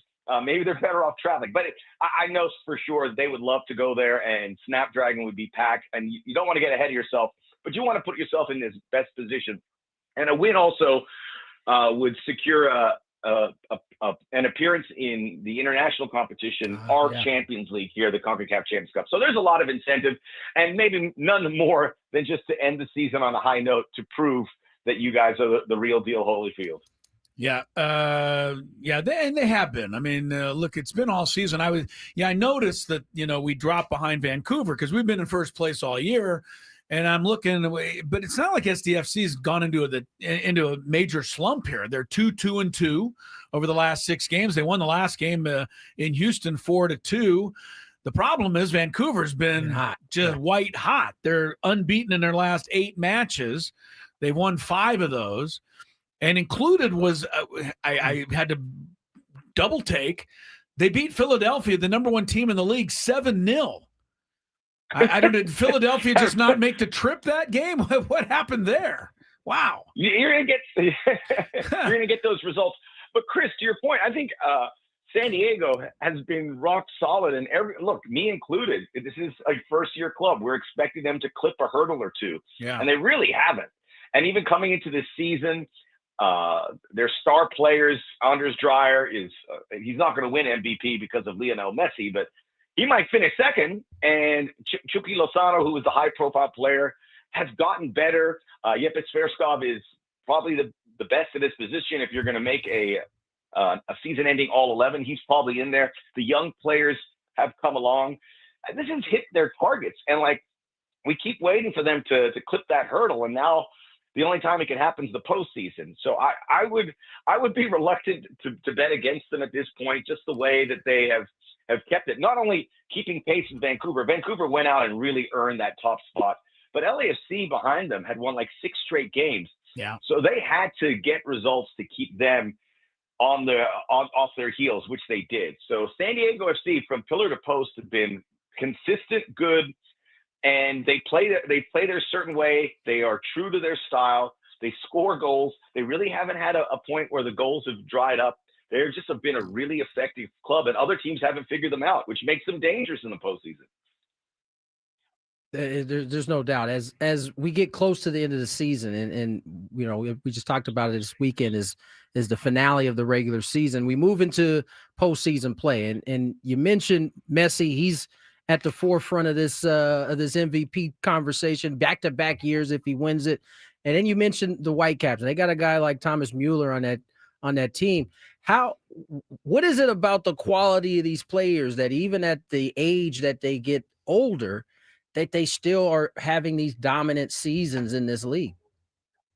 Well, Tony, it's something. I mean, I think part of it is, well, I'll age myself because I remember when we were watching sports in the 80s and 90s, it would be, you get 32, 33, you're at the end of the road regardless of what sport. And soccer is certainly the top of the list because of the aerobic demands, the fitness demands that you are required in order to be effective. So I think athletes just treat themselves better. There's more longevity. I think in the case of Lionel Messi, there's also the idea where you've got to build a team. He's not running like he used to, or really has in the past. So you've got to build a team that can cover some spots for him, knowing that he's going to be such a dangerous player moving forward. And the reality is MLS is a fun league to watch. I love how it's chaotic. I love how physical it is. I love how fast it can be. Technical quality, we're not there yet. We're getting there. We're not like the top leagues in Europe. So players like Thomas Mueller, or Son Heung-min at LAFC, or Lionel Messi can come here, and their technical prowess will rise above. I know we're going to close the gap that one day, and that's a eureka moment for MLS. Yeah. But those guys were so good with the ball on their feet. They certainly have an edge in this league, and that's why they are so valuable. And that's why you want one of those guys. Right. And for some reason, I think San Diego, might be a top club that could pursue someone, even though they have guys like Dreyer and Lozano that certainly fit the bill. Really good technical all-round players. Max Bretos from MLS Season Pass joining us here. Just so you fans are aware, the playoffs do begin next Friday, October 24th. Now, the schedule for the first round series best of 3 will come out after this weekend's matches, but being as we're in second place, we're going to be having the home turf advantage there for the first round. Home pitch advantage, I guess, is the better way to put it. You can call it turf. I like that. Pitch, yeah. I think, hey, Chris, we've got to make our own vernacular when it comes to this sport. Yeah, we sometimes have to go to a beat of our own drummer. So I like calling it turf. I might use that. You're welcome to. We've asked a couple other of our guests this, but the playoffs, if you've been going to matches all year and then you're going to go Friday next week for the playoff, what is different about playoff soccer? Is it more, do you take less risks? Because San Diego has been a team that's been kind of built on risk this year. Well, that's a great question. And the playoffs are unique to a Major League Soccer. And sometimes it's like when these European or South American players come here and go, hey, you better be ready for this. Because every other league outside of Mexico does it the same way. They have a playoff as well. But most of the leagues, whoever finishes on top at the end wins the title, which is a really good, fair way to determine that. But playoffs are just exciting. So the teams that excel there know how to manage it. And certain players are really good at it as well. Last year, for everything that Lionel Messi and Inter Miami did, they got bounced in the first round. So you've got to be ready. Now, the format is a best of 3. So the league is trying to protect the higher seeds because obviously they want the top teams. And historically, anything happens and you don't get the 2 best teams from the regular season in the MLS Cup. Very rarely. So this is a relatively new format, but they believe that a best of 3. So if San Diego somehow clips their toe in the first game, they would host it in San Diego. Let's say they're going to play either Austin or Portland. Game 2 would be in Austin or Portland. They would have to win that, but at least they have, a double jeopardy kind of situation. And then game 3 would be back in San Diego. So if it goes the distance, it should favor the home team. But the best way to succeed, I think, is to really secure that first game. Go out, take the pressure off. And the one thing with San Diego is the way they play, very aggressive in big time soccer games. Let's talk about the World Cup. Teams that are very cautious or put all their defenders back, which is not what San Diego does, feel like that's the best way to be successful. Counterattack, find a way to see the other team to make a mistake. But San Diego it goes full fire and tries to make the team make a mistake from the jump, which can be very effective. But if they leave themselves shorthanded, then they could be in trouble. That's a roundabout way to say it. I mean, San Diego is going to be an interesting one. Again, a lot of people aren't giving them a lot of chance, partially because they're a new team, also because of the way they play. It's not a pragmatic way. But I tell you what, it's a sexy way. It's a fun way. It's a high-scoring way. And partially, you want to see them be successful because you want that style to be awarded so that other teams go for it. And San Diego 100% goes for it. I don't know if it helps them in the playoffs, but it'd be great to see if it did. Well, we have a long history of major sports championships in this town, so I'm joking. You guys deserve it. Haven't won anything, so we're hoping that maybe our SDFC guys can pull through for us. Well, think about that. If that would happen, how they could really inherit the space, because every city wants a winner, and it's a huge responsibility, and it would certainly be a seismic undertaking. That would certainly be. Hey, Max, thanks so much, man. Appreciate all you guys at Apple TV MLS Season Pass for helping us all year long, talking soccer, and we look forward to the playoffs, sir. Thank you. That's a wonderful thing to say. Chris, Tony, have a great weekend. Talk to you soon. Yes, sir. Sure. Max Bretos joining us on the David P. Shapiro fan hotline. If you're facing criminal charges, trust David P. Shapiro, criminal defense attorneys, helping clients regain control since 2010. DavidPShapiroLaw.com. We got he brings up a good point. Yeah. And I hadn't thought about this. Like, what if they're the ones that win one? What if they win one first? Oh, yeah. I thought about it. I have not thought about that. I mean, it would definitely it would be a deal. It would be called it would really be our first major championship 100%. officially since the Chargers won the AFL title in 1963. I wasn't even around for that. Well, wait. Wow. No, you definitely were around. Come on. Come on. You were don't do that. Loading the horse cart. He said, "Don't do that." You were definitely around. I was selling pretzels on the upper deck at Balboa Stadium. All right, more Gwynn and Chris. We have a countdown coming up for you with the 5 candidates that we would like to see become the Padres' next manager. We'll share when we come back on Gwynn and Chris. AJ, this season started off amazingly well, and it kind of had to tread water there in the middle part of the season. You go out, you make the moves to improve this ball club. Is this part of what you envisioned when you went out and made those moves? Yeah, I mean, I think, we played great ball to start the season. Hopefully we start the year, end the year playing our best ball of the year. And yeah, I think the deadline, we needed to round the club out. So we thought we had a team that could get to this point. Probably, knew we needed some reinforcements. Our baseball ops team did a great job. I think seeing Freddie get the big hit tonight was fun to watch. I think it was all part of the puzzle, honestly, just rounding out the team. I mean, throughout the course of the season, different things have popped up in terms of what you guys needed to add or what you needed to improve. Talk about this coaching staff, because they seem to pull a lot of things out of guys that hadn't reached the potential that we've seen them reach this year. Yeah, I mean, you look at Gavin Sheets that comes here with the opportunity, talking to Schulte, Victor, Mike McCoy's done an unbelievable job with Gavin. You see guys like, at the end of the day, you look at the bullpen piece of David Morgan coming up through the organization, coming right into the mix in the big leagues. Schulte every day. Every day is to talk about what baseball excellence looks like. It's a teaching class. The group is it's a thankless job. They're here at noon every day. They're the last guys to leave.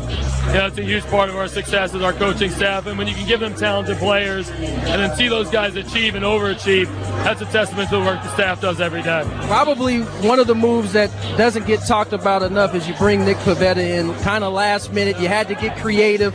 Just talk about that signing and how big it was for this ball club. Yeah, it's kind of fitting he's on the mound today in a clinching game because he's been that guy all year long.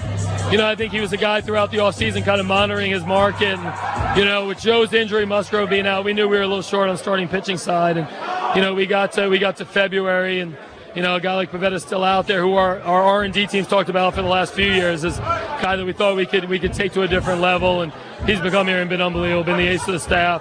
It's great to see him out there.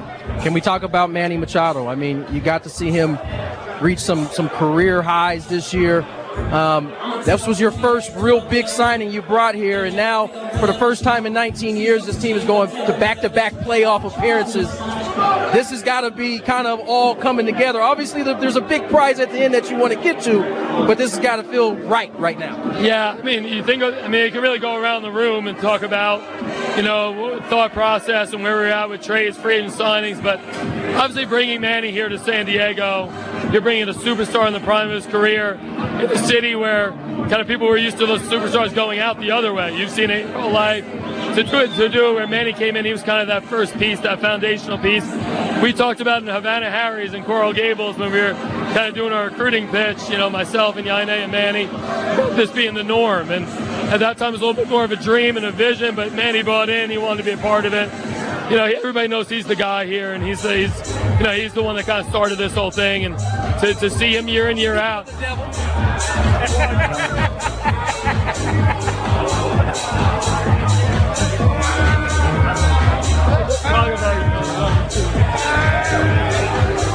Sounds like Manny has intercepted AJ.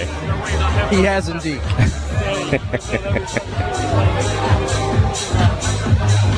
Last one. AJ, you have introduced a portion of Padre fans to some of the best years of Padre baseball. And as I said, I know there's an ultimate goal, but how do you feel? You've been kind of the one spearheading on it. I know you don't like to talk about yourself, but I think you got to on this one. I mean, I know Jesse and you talk about these being the golden years. That was the idea. And I think when Peter Ron sat down with our group in 2016, it was, hey, when we get to 2020, we want to be good year in, year out this decade. It's just fun to bring a lot of joy to the fans of San Diego. We have such a good organization, such a good group. It's great to be a part of it. Got some steps to do now. It's like getting in is the start. Now it's all about trying to win that World Series ring and go put a flag here in San Diego. Dry up. Enjoy yourself, brother. AJ, this season started off amazingly well, and it kind of had to tread water there in the middle part of the season. You go out, you make the moves to improve this ball club. Is this part of what you envisioned when you went out and made those moves? Yeah, I mean, I think, we played great ball to start the season. Hopefully we start the year and end the year playing our best ball of the year. And yeah, I think the deadline, we needed around the clubhouse. So we thought we had a team that could get to this point. Probably, knew we needed some reinforcements. Our baseball ops team did a great job. I think seeing Freddie get the big hit tonight was fun to watch. I think it was all part of the puzzle, honestly, just rounding out the team. I mean, throughout the course of the season, different things have popped up in terms of what you guys needed to add or what you needed to improve. Talk about this coaching staff, because they seem to pull a lot of things out of guys that hadn't reached the potential that we've seen them reach this year. Yeah, I mean, you look at Gavin Sheets that comes here with the opportunity, talking to Schulte, Victor, Mike McCoy's done an unbelievable job with Gavin. You see guys like, at the end of the day, you look at the bullpen piece of Davey Morgan coming up through the organization, coming right into the mix in the big leagues. Schulte every day. Bottom of the second in the Mariners Blue Jays 2-2 series. Chris Ello. Matt Skraby, little countdown headed your way, Mr. Ello. We're going to need you to fix your camera. Mind of its own. Skraby, when are you going to buy me a new camera? You're one of the most annoying people I know. Yours doesn't seem to. It does, but I know. Contort, but I pay out of attention position all the time. You know whose camera doesn't seem to do anything is mine. Mine seems to work pretty well every day. It's because I have it locked Except on you. when you knock it down. That's because you're the And nice making person of the show. You're making all kinds of noise. Yeah, I did do that. I guess I distracted you all. Countdown today is top 5 managers we would like to see take the helm. Not Right. who we think will end up Exactly. there. We're not predicting. Right. Here. We're But actually. who This is our wish list. We would like to see at the helm. we would. This is our wish list. So yeah, I thought that'd be fun. Let's do it. Let's do it after we. Traffic. We got to check a little traffic. Yes, Yes, indeed. Skraby. From the 855 Get Ross Traffic Center, protecting San Diego after accidents or injury, here's Kelly Danick.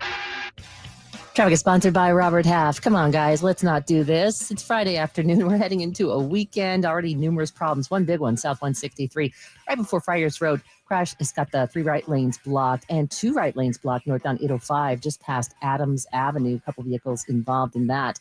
Also on the Hamishaw off-ramp, northbound 125, got an accident. Northbound 15 accident right before Carmel Mountain Road. 2 left lanes are blocked on that one. And we got to crash the coastline. Southbound at 5. This is right before Santa Fe Drive. 4 vehicles involved in this one. Everyone managed to get into the center divide. At Robert Half, they found that 67% of companies want to increase contract talent. That's why the recruiters' expertise and award-winning AI work quickly to find the candidates you want. At Robert Half, they know talent. Visit roberthalf.com/talent today. I'm Kelly Danick with Gwynn and Chris, San Diego's #1 sports station, 97.3 The Fan. It's now time for Gwynn and Chris to rank their top 5 of the day. Gonna grip and rip as usual. But this isn't just a regular top 5 list. I love it. It sounds sadistic, but I love it. This is the countdown. And it starts right now on 97.3 The Fan. Countdown it is. Top 5 managers we would like to see at the helm. This all, of course, comes up because Mike Schilt retired. And so that leaves... Sure about that? Or did he? Or Dun, dun, dun! maybe not. So we shall get started. We're going to go from 5 to 1. Number 5. Skraby, why don't you kick this thing me, off, baby? Me. All right. Woo-hoo. I'm going to go with my number 5 as a guy who's already currently with the Padres, Ruben Niebla. I'm not sure if he would be a good manager. I know that he's a good baseball coach. I know that the guys like him. I know that he's been in that clubhouse for a while now. And I know that he is a motivated gentleman. So I would not be mad to see Ruben Niebla become manager of the Padres. That's my number 5, Tony. Mr. Ello. My number 5 is Scott Service. He, to me, would be the closest thing to hiring Mike Schilt again, which I thought worked out pretty well. Scott Service has been in the organization, special assistant, last couple of years, getting to know the organization, get to know everybody. I think it's a seamless transition. He also has experience at chasing a dynasty.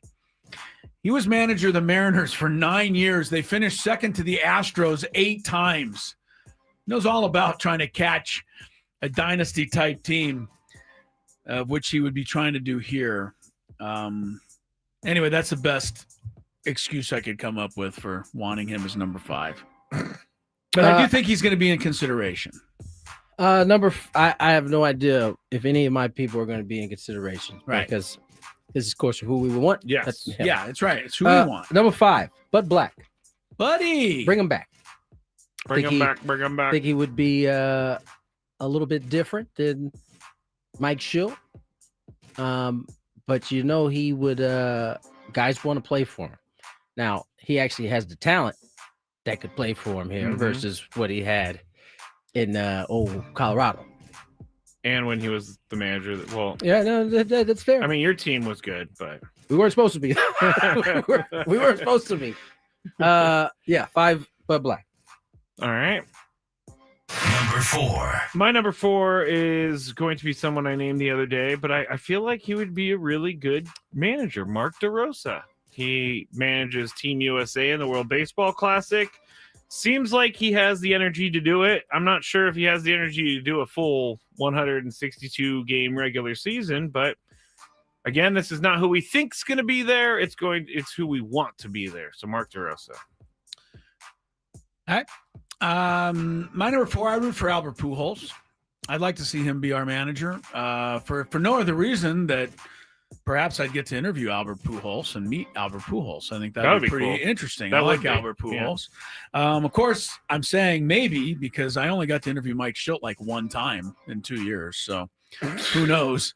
But look, he's getting a little a taste of it all as the manager of the DR. And I think teams want to hire in general managers that don't come in and know everything right away.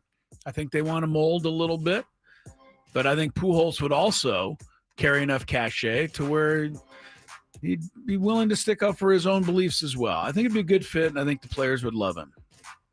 Pujols, number 4. Number 4 on my list is Dodgers pitching coach Mark Pryor.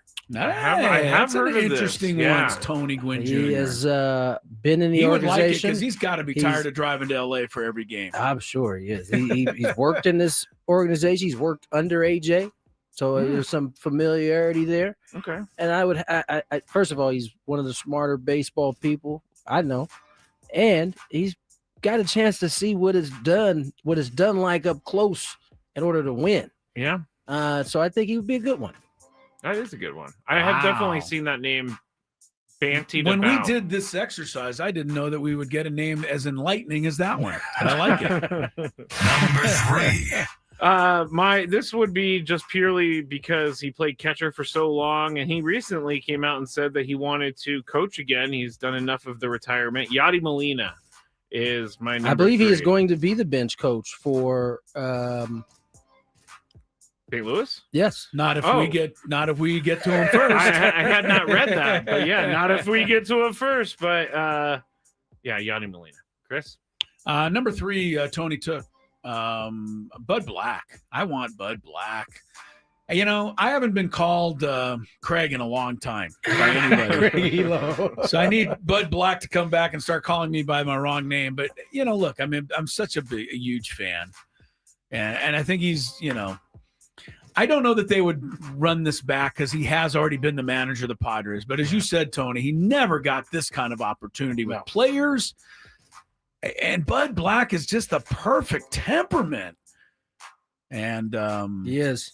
If you read the Athletic story today, if there's anything unrest in the front office or so, I would think he could navigate it if he navigated Colorado. I was going to say, I mean, he had a pretty dysfunctional place in Colorado. So, yeah, I'd love Bud Black to be the manager again, but I'm not expecting it, but it's what I want.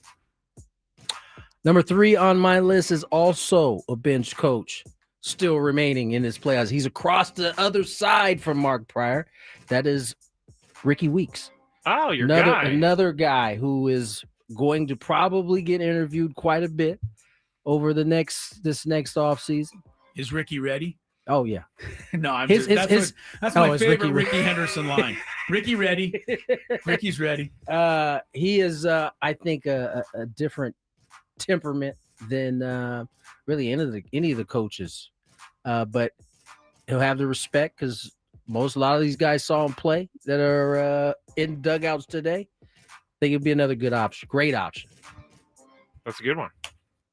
Number 2. My number 2 is going to be when the Yankees fire Aaron Boone. He comes right in and becomes the Padres manager. If the Yankees fans don't want him, I will gladly take him. I like the fire.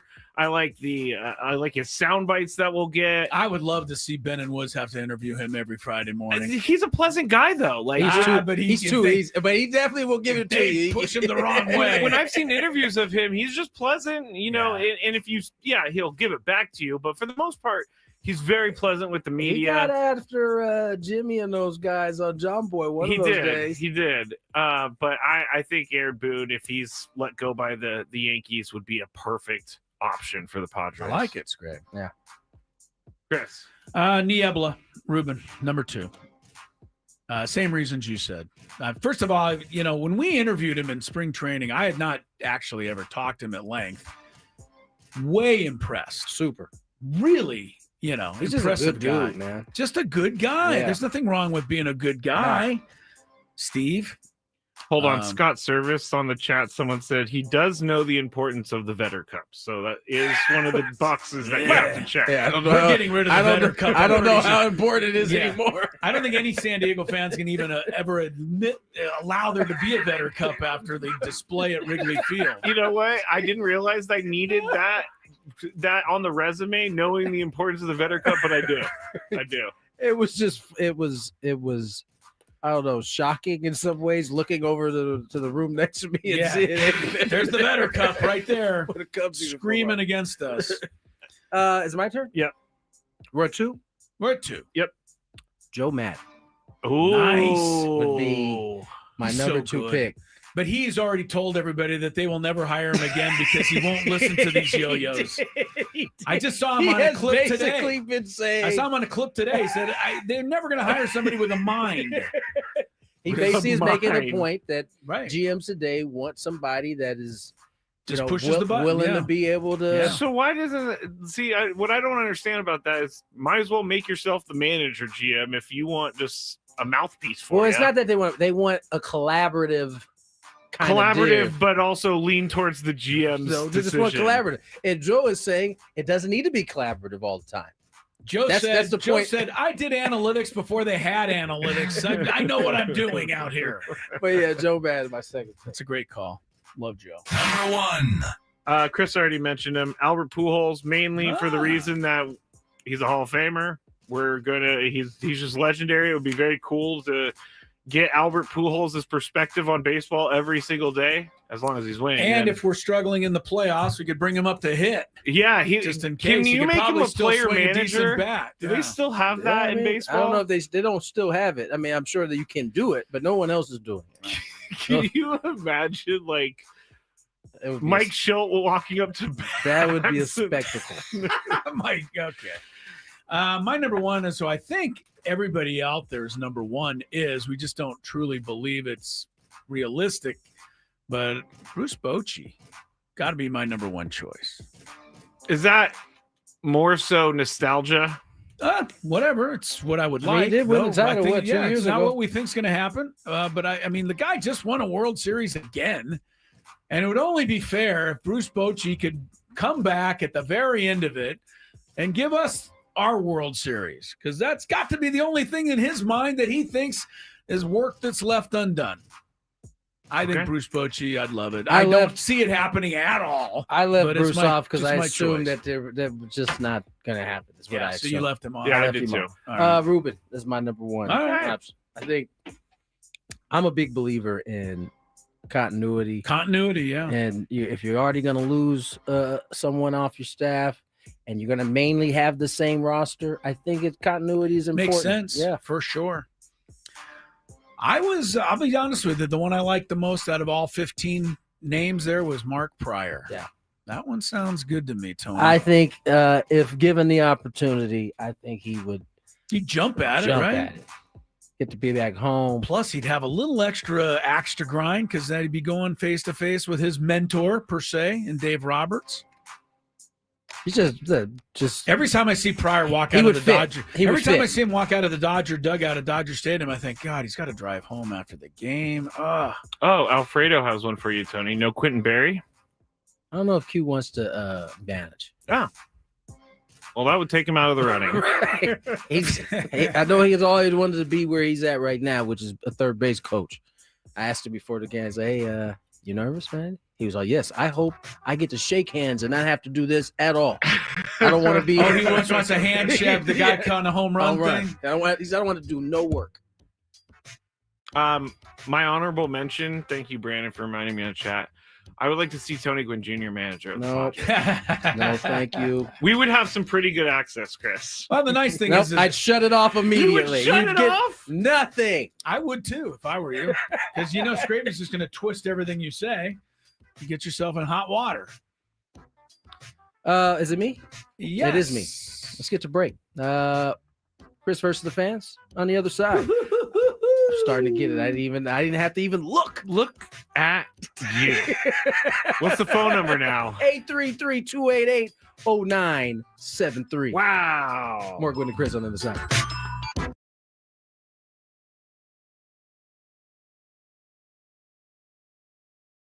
The gondola pulls in. Yeah. It goes very slow. Yeah, it slows down like for everybody. really slow. As we're getting off, over to my left, there's a couple getting in the gondola, going up the mountain. So it's the opposite for them. They're standing there. The gondola comes up. The door opens.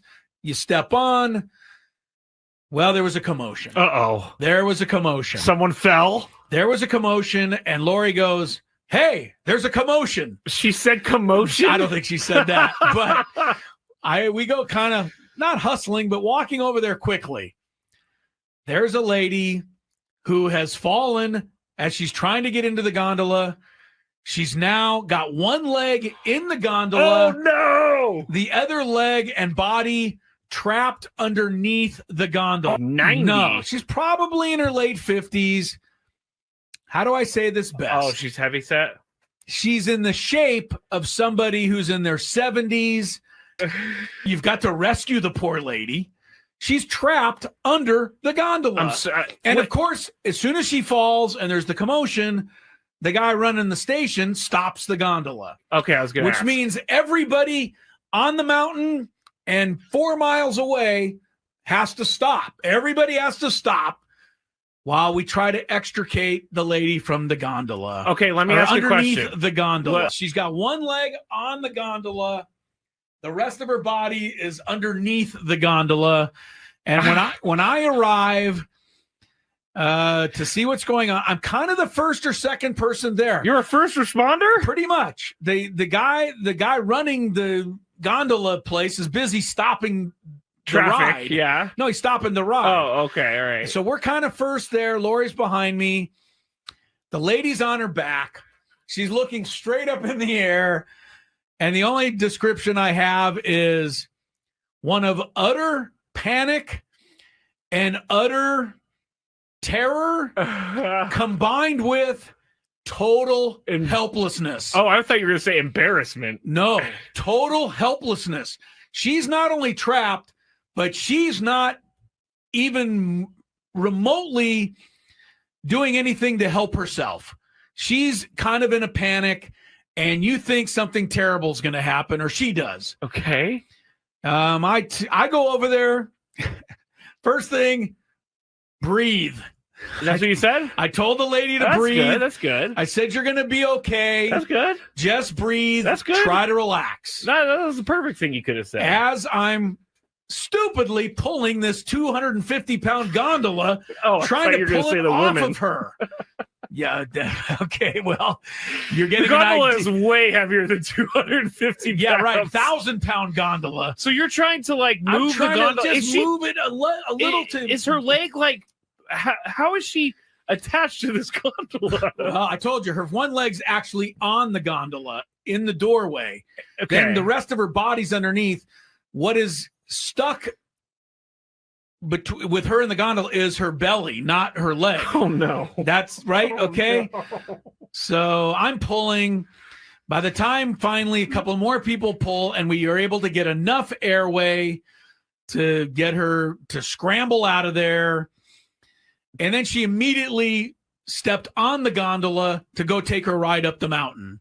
And off she went. This is I felt like I saved her life. I really do. I honestly feel like I almost saved her life. I kind of will credit you with this. You know, she was. I think if I didn't tell her to breathe, I think she would have gone into some sort of shock or whatever you do. No, she was you're going right. into You're a right. panic, Skraby. You're She was going into right. an absolute panic, and you know, I had to calming her down. I think was the number one thing. She wasn't in any real danger, but she wasn't feeling great because she was trapped under the gondola. But the fact look that you said her belly was... Yes, her belly, yeah. I'm telling you, Scrabe, it was a factor. And there was, there's a couple of people pulling on an arm trying to drag her out. I'm crying. I know. There's people on the other side with her arm. They're trying to drag her. I'm like lifting the gondola so she can get a little room to get out of there. You're like, hey, I'm going to take the gondola. It's lighter. All right, I didn't say that. You did, but it was quite the scene. I am happy that she's okay, obviously. She's fine. If she got right on the gondola. If this was a worse story, I would not be laughing, but she's fine. You did probably help her a lot more than you think you did. I think so, because she was able to calm down just a tad. The gondola pulls in. Yeah. It goes very slow. Yeah, it slows down like for everybody. Really slow. As we're getting off, over to my left, there's a couple getting in the gondola, going up the mountain. So it's the opposite for them. They're standing there. The gondola comes up. The door opens. You step on. And Chris, hour number 3, Tony did mention it. Chris versus the Fans is coming up here. And a chance to go see Jerry Seinfeld perform in Las Vegas. What? Yeah, I would like to do that. I think Jerry Seinfeld is quite funny. And I wrote the wrong one in your sheet, Chris, so I will read you'll it. have to read the actual thing. Yes. But I do want to remind everybody, 833-288-0973. There's a line or two open. So if you'd like to play, today might be your day. Seattle Mariners got a home run from Eugenio Suarez. So they're up on Toronto 1-0 in the pivotal Game 5 of the ALCS. Mariners batting in the bottom of the 3rd inning. So far, Bryce Miller, the right-hander, has kept Toronto under wraps, although Vlad did double in his first at-bat and is just hot. Okay. Dodgers and Brewers play a little bit later. They start at after 5, about an hour from now. Okay. All right. You have, if you play Chris versus Fans, I need to put people on hold. You will be qualified for a chance to win the grand prize, a trip for 2 to see Jerry Seinfeld in Las Vegas, including 2 tickets to the show on April 17th at the Coliseum at Caesars Palace, a 2-night stay at the Flamingo Hotel and Casino, and a $100 gas card. Jerry Seinfeld returns to the Coliseum at Caesars Palace on April 17th and 18th. See Ticketmaster.com for tickets. If you love Mediterranean food, try Spiros for authentic Mediterranean cuisine. In Coronado or La Jolla for dining or takeout options, visit spiroscuisine.com. By the way, guys, we had our video yesterday, and I was asked by, this is going to be weird to say, my girlfriend, where I wanted to go to lunch tomorrow. I said I didn't know. Hopefully she's listening. Let's go to Spiros. They'll take great care of you guys. Yeah, they will. Yes. They'll recognize you. Oh, it's Skraby. Will they? We love Skraby. They're very, very, very good to us. All right, let's get into the game. If you had one shot, one opportunity to take down the human almanac himself, howdy do. Now is your time. Listen to me, this guy is dangerous. Now is your opportunity to win a prize. Well, I hope you know what you're in for. Chris versus the Fans starts now on 97.3 The Fan. All right, the rules. You have to make it through 3 questions. Each question will get more difficult. If you get the question right, you move on. If you get it wrong and Chris gets it right, you are eliminated. But if Chris gets it wrong, then you move on to the next question. Or you win if you're a first-time player. Let us know before you get into it. Energy was down on that one today. So I was completely energized. Okay. Let us know, and you'll get that first question for free today. All right, Yahoo! let's go to our first contestant. Someone named Dan. Hello, Dan. Happy Friday, my friend. Hey, Dan, welcome to it.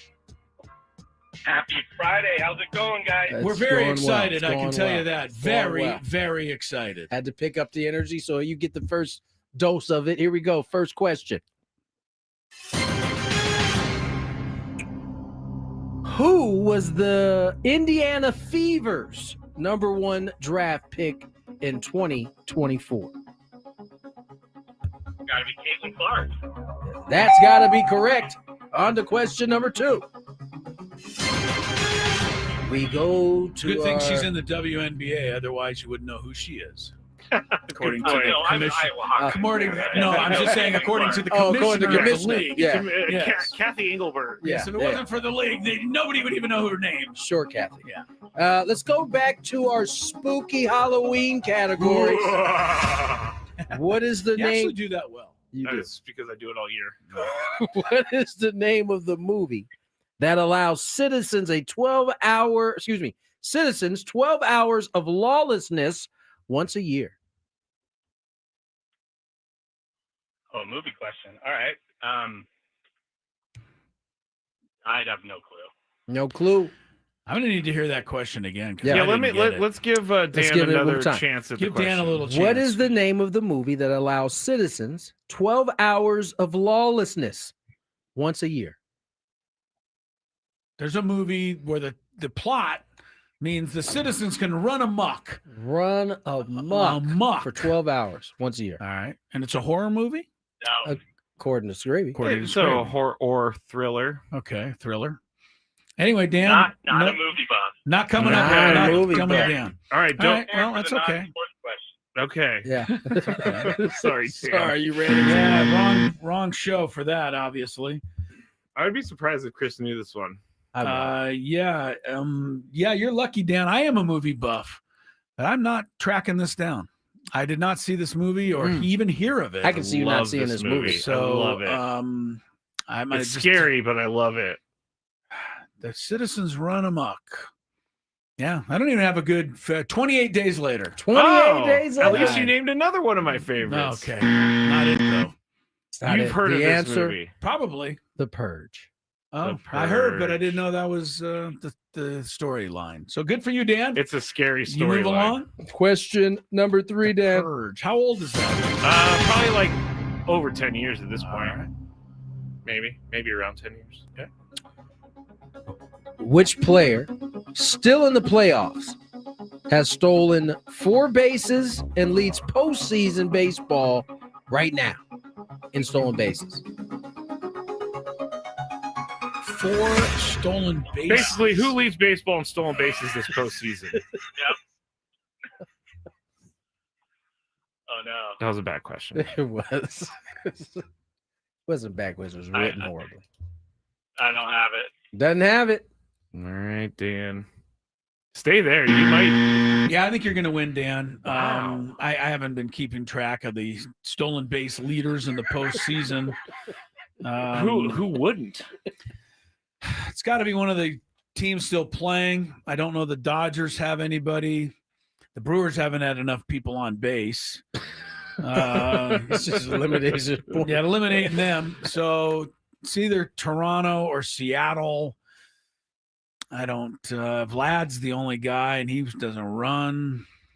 I don't have a good guess even. Jorge Polanco. Oh, You're just man. doing this to get my goat. Is it I Jorge would Polanco? love if Jorge Polanco was the answer. No. It's not. Randy Dan, Rosarena. Yeah, Oh, Randy Rosarena. Rosarena. Okay. Did not know. Had no Stay clue. there, Dan. Good for you, Dan. Winner, chicken dinner. Hopefully you'll be on your way to see Jerry Seinfeld. That would be fun. Someone I really pointed out would in the like chat to. something that I realized. Chris goes, well, I'm going to have to pick a team that's still in the playoffs. You didn't listen to the question. Question told you already. What are we talking about? Chris wasn't listening to the question. The question said, which player's still in the playoffs? And Chris was like, well, I got to pick a team that's still in the playoffs. Yes. Listen I to gotta the hand it question, to the. sir. I gotta hand it to the listeners. They're on it. They don't miss anything, and I love it. So good for you guys out there. Love it. All right. Tony made a shot. I made a shot, and I just wanted him to acknowledge that I made that shot. Yeah, and I had to go.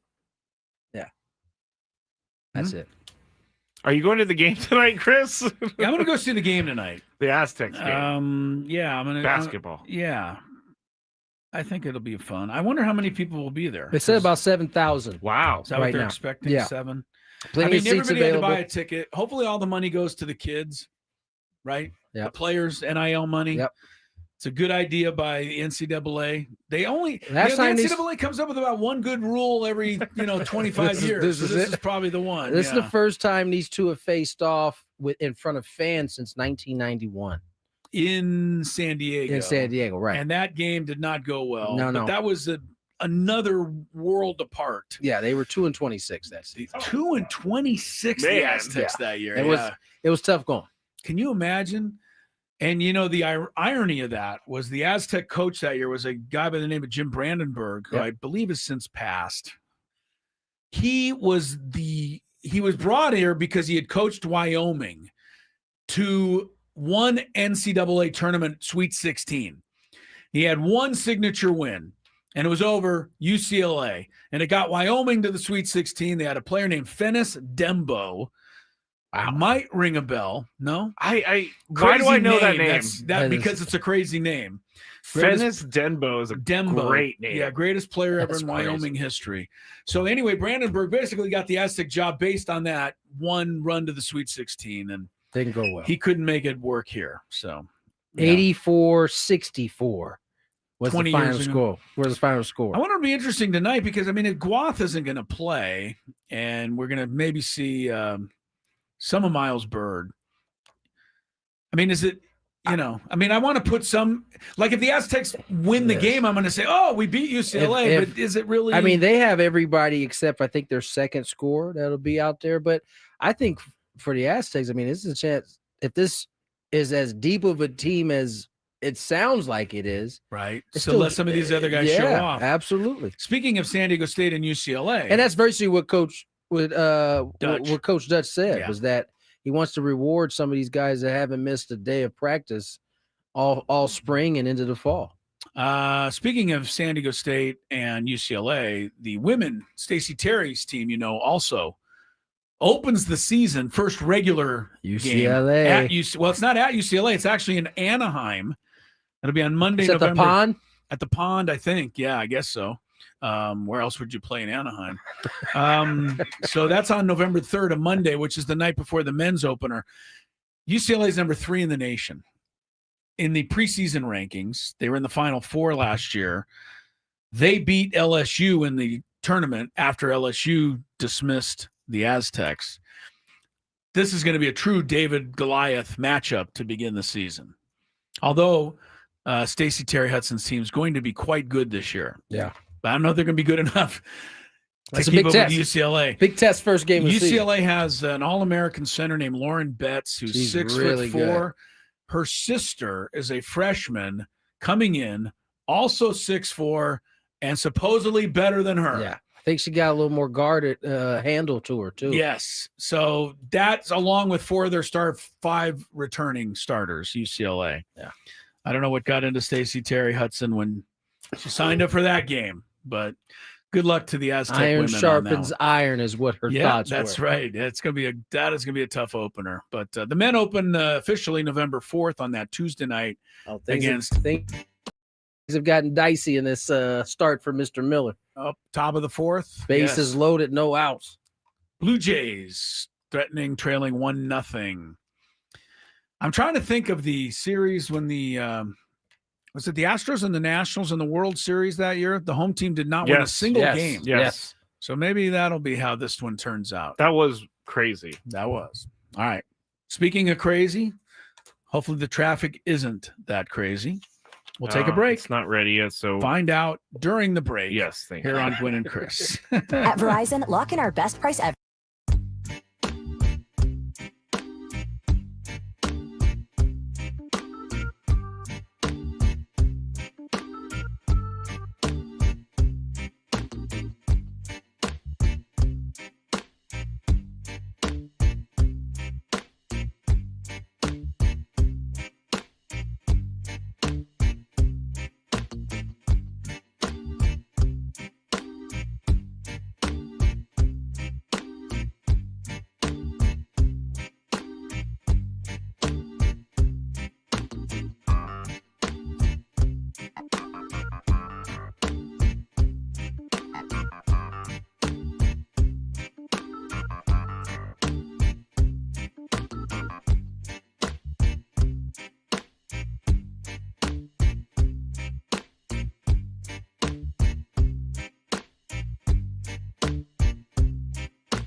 4:20 on the clock. Tony Gwynn Jr., Chris Ello, Matt Skraby.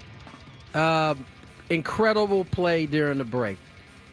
Miller was bases loaded, no outs. He got a punch out for the first out. I believe it was Clement came up for the Blue Jays. Yeah, Matt Clement. No, not Matt Clement. Matt, that's the old Padre pitcher. Yes. Swinging butt in the most perfect spot that Bryce Miller could ever ask for. It rolls about 2 baseballs in front of the plate. It's starting to roll backwards and foul.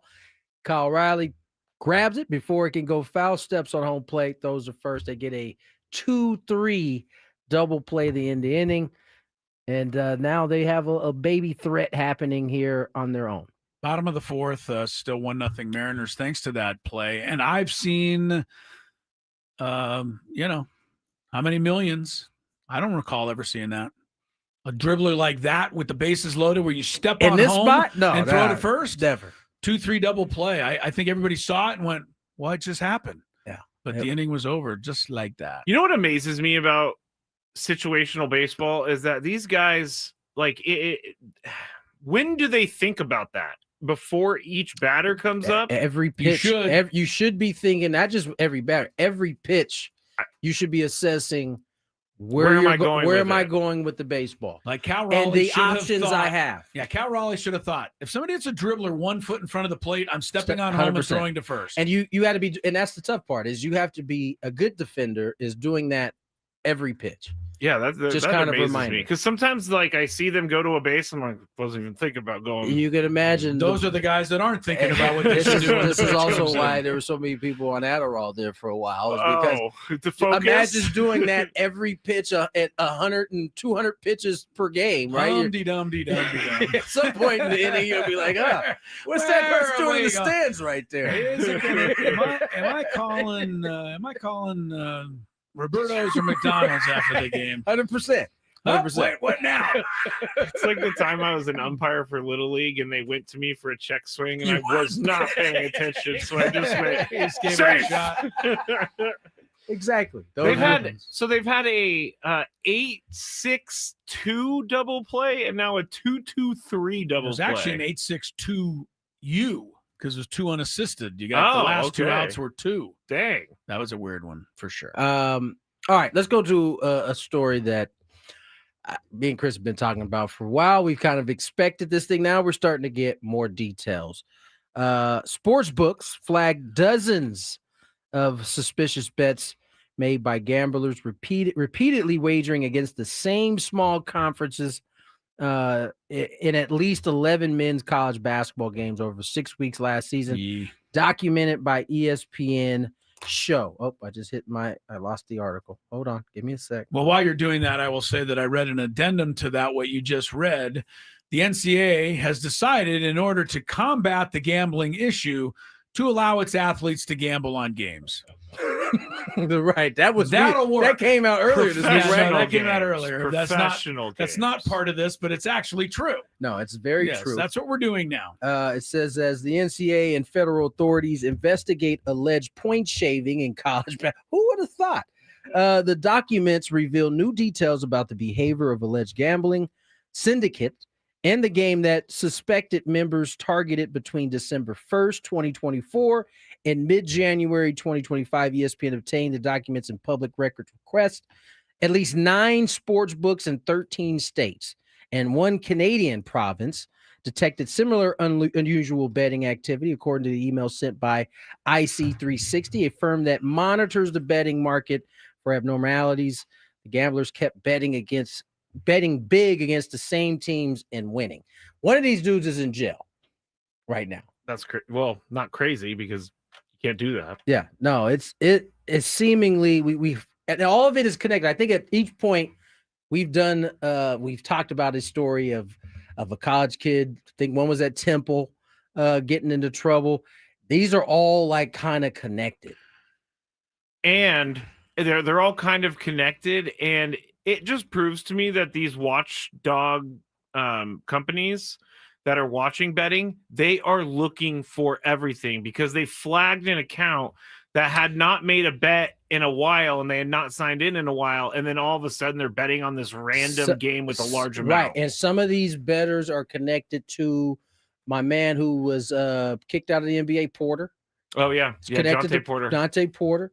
And they're looking at everything because some of these cases have turned out to be a nothing burger. My man who was with the Miami Heat, that was with the Celtics for a little bit. Can't remember his name, but he got cleared. But he's also, that has also been a part of these guys, the same syndicate. Multiple sources familiar with the federal investigation by U.S. Attorney's Office for the Eastern District of Pennsylvania told ESPN that the FBI has been interviewing college athletes and believe indictments are forthcoming. The sources said that they have seen evidence of plots to fix college basketball games, which was the scary part from the very beginning. And this was a thing before gambling became legal. So you only knew that once it was legal, that this was going to be a thing. Yeah, the good news is that, since they made it legal, the education part is out there. Yeah. We get a better monitor of it all. It's not being so secretive. They're just cheating right out in front of the open now, which is much better than how it used to be. But, excuse me, there's a phone call. Just wire the money from FanDuel straight to my account. Thank you. That's all. I think this is very interesting because it seems like players that are not going to go pro in basketball and they're looking to make their money while they can. Here's what I couldn't help but think of. They're the ones to target, certainly. They are the perfect candidate because the big schools, the NIL is taking care of a lot of these those kids. Guys got enough, but not the smaller schools. Not the smaller schools. Not the middle schools. And so why wouldn't they be the easy target to go after? They're looking at all of their fellow college students that are at bigger schools making money. If you're in the dark world, you're in that world, that's who you're going to target. In much the same way they used to target you at the bank before you was working there. Yes, and I was not a mark. There he is. I was not a mark. See the guy at teller number 4 there. Go to teller 4. That's who we want. No, I could totally see this.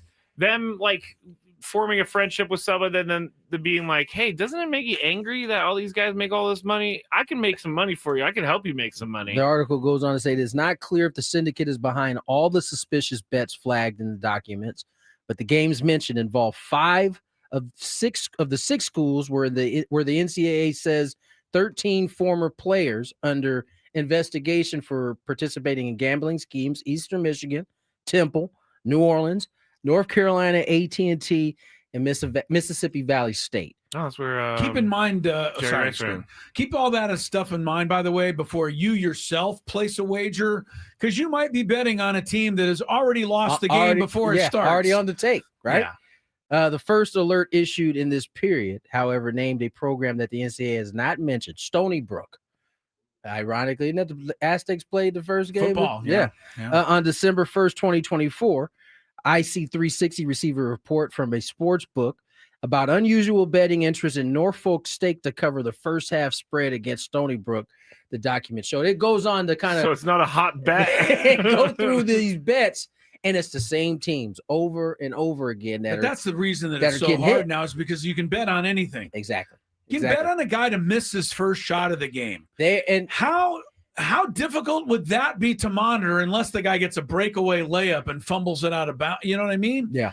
I mean, your first shot of the game, I'm betting you to miss. That's all you got to do is miss one shot. Well, it's like with Emmanuel Clase and I can't remember the other guy who got. Oh, that's right. Was the first pitch going to be a strike? I can't. Not Randy. Garcia. Wait, what? No, he used to play for the Padres. He had 3 names. It was like Luis P. or Luis. You know what? I'm gonna go through my notes. All right. Well, Emmanuel Clase, I think Ohio, because that's obviously where he plays, Cleveland. I think they're gonna do some sort of law where you cannot bet prop bet where one person is responsible for the outcome of the bet. So it has to have multiple people involved instead of just, does he throw his first pitch for a strike or a ball? They're not going to do that anymore, or at least trying to go that route. That's what the article talks about. It was Ortiz, Luis L. Ortiz. There was the we guy go. you were looking for. That's what the article goes on to say, is they're hoping that more states start to get rid of prop betting, because that is seemingly where these folks have kind of fallen in the pocket and gotten himself in and trouble. those types of bets. And those are easier to kind of, I would say, probably manipulate more than anything else. Yes. Well, Emmanuel Clase threw it to the backstop. Allegedly. Well, no, I saw him throw it to he the definitely threw it, backstop. but allegedly it was because he had a bet on it or whatnot. All right, let's get to break. Big Five on the other side. There is a team stalking Michael King, and you guys are not going to like it. Uh-oh. We're Gwynn and Chris on the other side. Gwynn and Chris.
Gwynn and Chris returning. Chris Ello, Tony Gwynn Jr., Matt Skraby earlier revealed the secret sauce, the success behind this show. We have a dick, a dork, and a deer. Skraby didn't like me to say it, but it's true. Leave it to the dork to be uncomfortable with that. I think the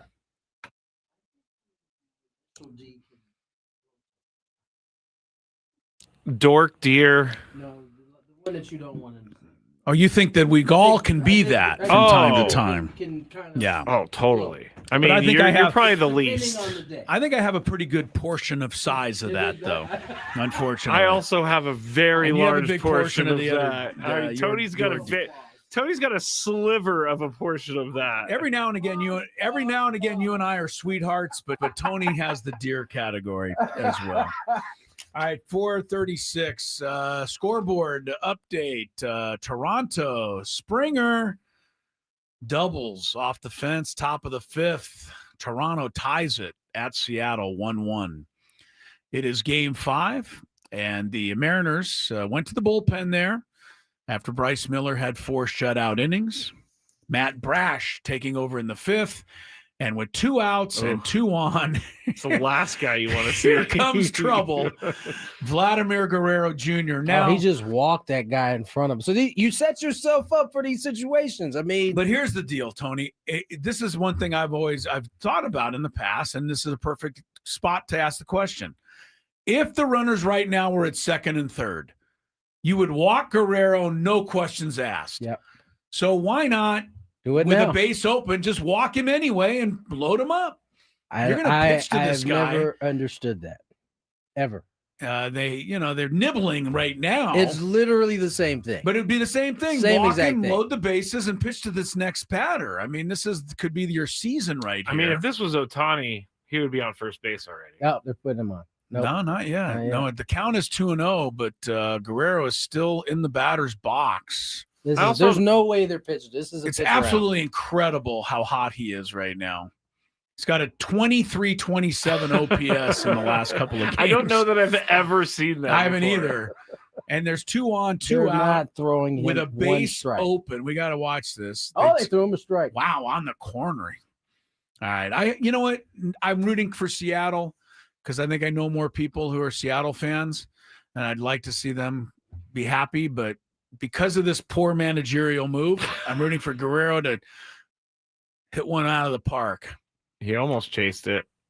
3-1 is the count. We're doing kind of play-by-play, which we're not really supposed to do, but this is a key moment in the American League Championship Series, to be sure. Everybody knows it. They're all standing up. Yeah, it's kind of it's like the whole series seems like they're going to just walk him. They might as well Of course they're going to walk originally. him. No, He swung. He went after one. Ball 4. He's going to get another ball. He's not going to get another strike. If he swings, he's going to punch.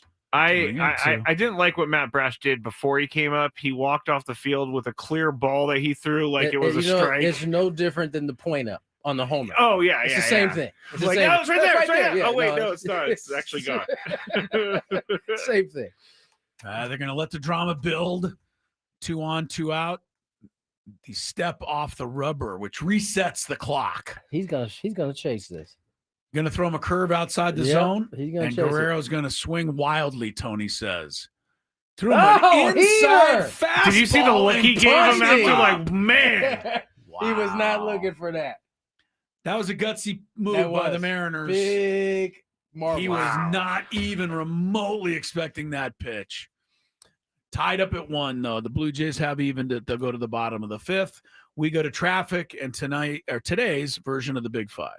From the 855 Get Ross Traffic Center, protecting San Diego after accidents or injury, here's Kelly Danick.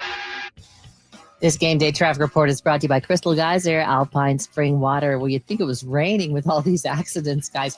Let me start with some issues on the coastline. Now, you're going to find Las Pulgas on and off ramps blocked to north and southbound 5, all due to a special event. South 5 coastline before Harbor Drive. There's a collision involving several vehicles. Tow trucks on scene. Everything over to the right shoulder. Then up ahead, we still have this other accident before Santa Fe Drive. Those vehicles are in the center divide. Okay, I wish I was done, but there are a few other problems I got to mention. Southbound side of the 805 at the 8, stalled vehicle partially in the fast lane, and northbound side of the 805 past Adams Avenue. Accident still blocking the 2 right lanes. Getting a stalled vehicle pushed over the right shoulder westbound King Freeway at 30th Street. What makes Crystal Geyser Alpine Spring Water different? They always bottle their Alpine Spring Water less than 1.5 miles from the spring source. And all of their bottles are made with 50% recycled plastic from their own recycling plants. Crystal Geyser, bottled at the spring source. I'm Kelly Danick with Gwynn and Chris, San Diego's #1 sports station. 97.3 The Fan. It's that time of the show when we check on the latest in sports. Only the most important topics and questions are brought to light. Stop what you're doing and listen. These news stories will astound and amaze you. The one, the only. Oh my God, who the hell cares? The Big Five starts now on 97.3 The Fan. All right, I'm going to tell you who is being stalked. I'm going to tell you, or I'm going to play you some audio from John Schneider, the Blue Jays manager, after a reporter asked him, what was it like trying to take Max Scherzer out of the game last night? He had a funny story.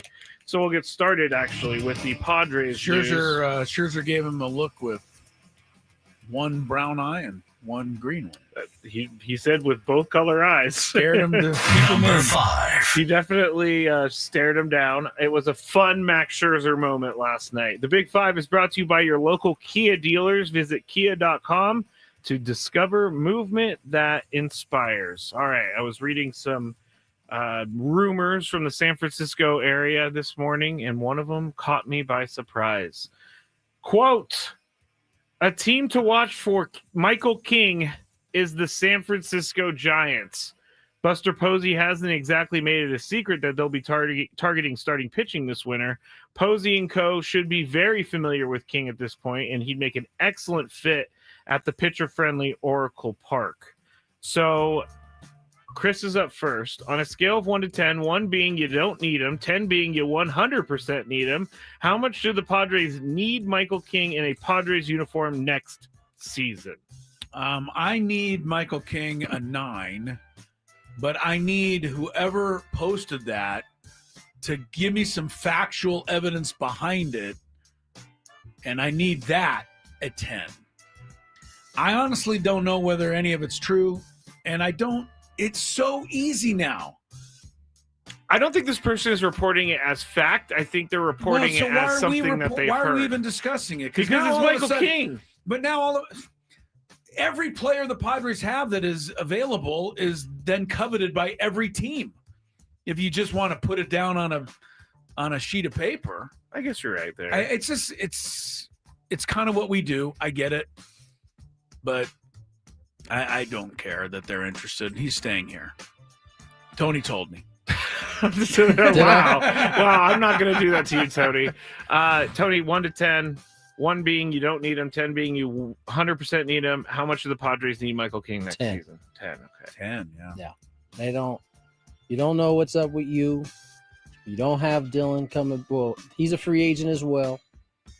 Michael's not a free agent, but it's a mutual option. So if one decides they don't want in on it, he's a free agent.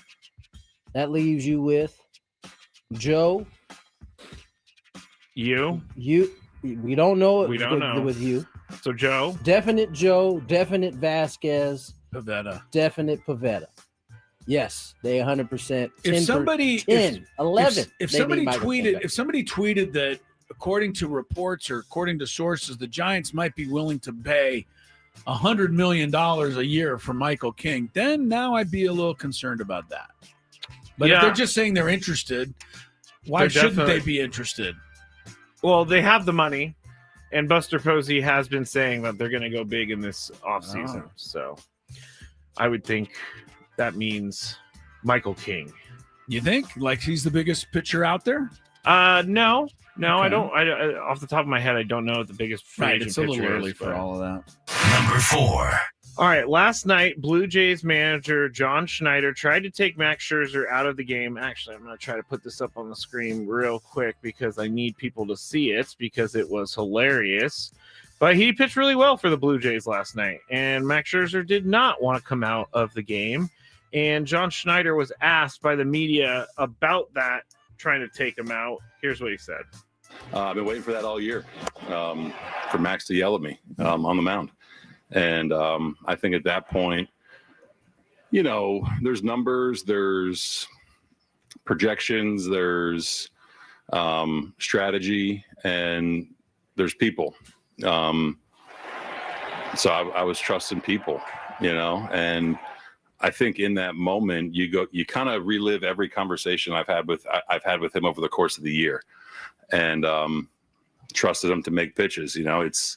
I was joking with him. I've been waiting for that moment since our Zoom call in the offseason before we signed him.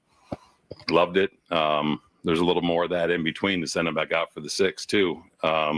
Talking about how we don't talk to him when he's starting. I definitely talked to him, and that was another fun conversation in the tunnel. So he was awesome, man. And when a guy is in it, when a guy is in the arena performing and doing well, I'm going to trust him to continue to do it. I think Chris loved what he just heard because isn't that what you always talk about, Chris? Yeah. Sticking with your guy? Pretty sure Blake Snow would have told old Kevin Cash the same thing if he would have asked him. Yeah, that's true. Nah, Blake didn't have that in him. He might say that now. Yeah. Oh, okay. Back then, he would have just... He would have walked off. Well, the way he handled it after the game, too, was very, like step in line type of answer. Let me tell you, not too many young dudes have that part in them yet. That takes some time and just knowing that you know. Well, with all due respect to all those professionals, when I was a freshman or sophomore, I flipped the ball to Coach Dietz halfway off the field. That didn't go too well. Didn't for work me, well for you, huh? That's how much I wanted to stay in that game. Dietz. All right, here is the question. I keep waiting for some. I can just see it. Like I was watching Scherzer last night. I'm like, how is he staying on the mound? He's not happy right now. I do like it that John Schneider said he's been thinking about it ever since he signed him. He's seen it from a distance for so long. That would make me nervous. The thing is, anxiety. Here's probably what he took from that. Max, he said it was the first time all year he'd done it, which probably means Max hadn't been in that zone at any point this season. Yeah. So when he got to that point, he was like, "There ain't no way in hell you take me out of this. I ain't pitched like this all year." I think Max, if I'm reading lips, said no, just no. Max has always been one of my favorites. Here's the question, Tony. What current active pitcher other than Max Scherzer would you be nervous to take out of a game? Oh, as the manager going out to remove him? Yes. I mean, Nick is up there. Nick Pivetta, I was thinking of him when I wrote the question. I think it's hard to see it now because Kirsch is different than he, maybe 3 or 4 years ago. Going to get Kirsch, it might have been a problem. I think Nick Pivetta is a good one, though. Go to Chris. I'll come up with some more. All right, Chris, which pitcher would you be nervous to take out other than Max Scherzer? Because Madison Bumgarner's not pitching anymore, so you can't choose him. How about Roldis Chapman? Somebody like that. I can see that. A reliever trying to close down a game, and I'm like, don't think you have it tonight, Roldis. I don't know if it's just him, but I was just thinking something a little different there. Because, I mean, most managers make the move before they get out there now, right? They don't even ask. So it's a moot point most of the time. It is. Do you have any more, Tony? No. All right. If you think of any. Mike Schilt gets one step, or got back, and now it's past tense, but he would normally get one step out of the dugout and he'd make the motion. Yeah, it wasn't a choice. There was no, Number 3.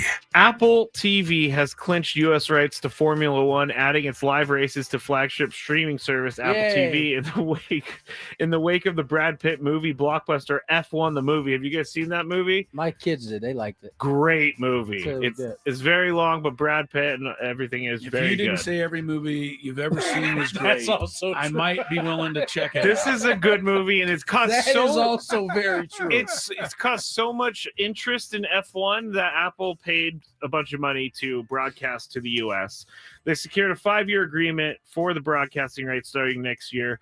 Financial terms are undisclosed, but Apple's bid of between $120 and $150 million per year significantly surpassed ESPN's $90 million offer. F1 parent Liberty Media CEO Derek Chain hinted at advanced talks with a partner last month, and it looks like it's done now. So Chris is up. If sports goes, I'm going to ask you to put it on one streaming service instead of a million. Okay. Which streaming service would you want sports to go to? I'll just say Netflix because I got a button and it's one button away. That's a good point. Apple's like 3 or 4 buttons away, and it tends to buffer a lot longer than the other ones. Oh, did you guys have Prime TV buffering Prime does last the night? same thing. Oh, so you did. Okay, so it wasn't just my TV that was. I didn't messing watch up. the game, so No, but I'm I just know saying, Prime does buffer. Between though. Prime and Apple, they both buffer, and by that time, in my mind, the game's like, it's already over. Come on. So I guess Netflix. Certainly not Peacock, because if that's the case, I'm not watching any sports. I thought about Peacock. I hate Peacock. I like Peacock. Tony, if there's a streaming app, which one would you choose to air sports? I like ESPN's app. It's better. It's better. I like the new kind of it's separated in categories. Yep. You can find what you want. But I think Chris is right. Netflix is I think we've been using Netflix the longest out of all of these streaming spots. So it's just there's a comfort level there. I think comfort level. Yeah, I think Netflix. is I mean, probably they are one. getting it. I think they're doing the home run derby. I next tell you year. what, I watched that Bud Crawford Canelo fight on Netflix. It was fine. It was perfect. No And issues. in 4K. And in 4K. It was beautiful. I got watched stupidly Jake Paul. Yeah, I fight watched Mike that one Tyson too. on that. That was a disaster. That was wasn't time it? I can That never was like get one of their back. first ones. Yeah, wasn't it? That's time I can never get back. Nate on the chat says, quote, Air Bud, great movie. Matt Skraby. Air Bud is a good movie. So There it is. He just backed you up, Nate. It doesn't matter what movie Air it Bud is. is a Nate, really it fun doesn't movie. matter what movie it is. Anybody on the chat that's seen Howard F1, the tell Duck, me. great movie. I've never seen Howard the Duck. Well, you know what it's movie- honestly rated as the worst movie ever made, so I think you should try it to see if you enjoy it. I thought that The Room was the worst movie, which I have watched, and it's pretty terrible, but it's hilarious at the same See, he time. finds some good in everything. Yeah, I do. Number 2. All right, for the game again between the Browns and the Dolphins on Sunday, it's going to have some weather, Chris. Yeah. The game in Cleveland could have 50 to 60 mile an hour wind gusts. The National Weather Service says this is, quote, certainly a system worth keeping an eye on, end quote, as a stronger storm may actually materialize. The current forecast, 94% chance of rain, 30 to 60 mile an hour wind gusts, and 65 degrees. So that's nice. Tony, we talked about this before with postponing games, but is something like a 50 to 60 mile an hour wind gust and torrential downpours a postponable type game? Is it going to rain? It just Yes, started wind. 94% chance of rain. Okay, yeah. So I don't know. 65 degrees is not that. Yeah, that's not that bad, but the 60 mile an hour winds is pretty bad. I mean, what's bad? Like is the raindrops going to hurt somebody because it's coming in so hard? I think it's more of like the field's going to get messed up. I think the field's. This is kind of what football is made for. Oh, Did you hear all the thing about yesterday Steelers? You guys said the whole thing about the Steelers. Oh, they shouldn't have to play. Well, no, They're gonna get hurt. the difference is that no one else is playing on Cleveland's field, right? This is in Cleveland. I Yes, assume? yes. This is just their field. The problem with the Pittsburgh field is that everybody and their mom is playing on that field besides them, and it's getting no rest. So I think this field can hold up for one game under these extreme conditions. Yes. Ben Roethlisberger, side note, said Pitt should not be playing at that stadium anymore. Like, Ben, you don't have any, like, really what? He's just saying wow. Wow, yeah. Jeez, Where are Chris. we at, 3? Is this a no? This was 2. Okay. Is this a postponable type game? Yeah, I definitely postpone Because it it's to give the the Dolphins. Dolphins hope. But no, it's not, and they're going to get crushed because they can't play in any weather. All right, last one real quick. Russell Dorsey, our guy, tweeted this out last night, but it was Jeff Passan at the Dodger Brewer game. He drinks a Coke with a red vine straw. He said, "Is this Wait, your who does? He said, Jeff "Is this Passan. your, is this your Jeff guys' Passan savior?" does? He said, "Baseball, is this your king?" How? I mean, there's no question. It's just that's gross. I mean, can we be honest? I mean, when you look at Jeff, is it surprising that he drinks soda out of a licorice? No. I will add though that those are two of my favorite items on the planet. Wait, combine them. Why I not? put them together. What about Twizzlers, Chris? You're a red vine guy, No, I right? hate Twizzlers. All right. Can't We stand get it. back Love Twizzlers. more on the latest news on the day on 97.3 The Fan. Born and raised in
Blue Jays have taken a 2-1 lead in the sixth.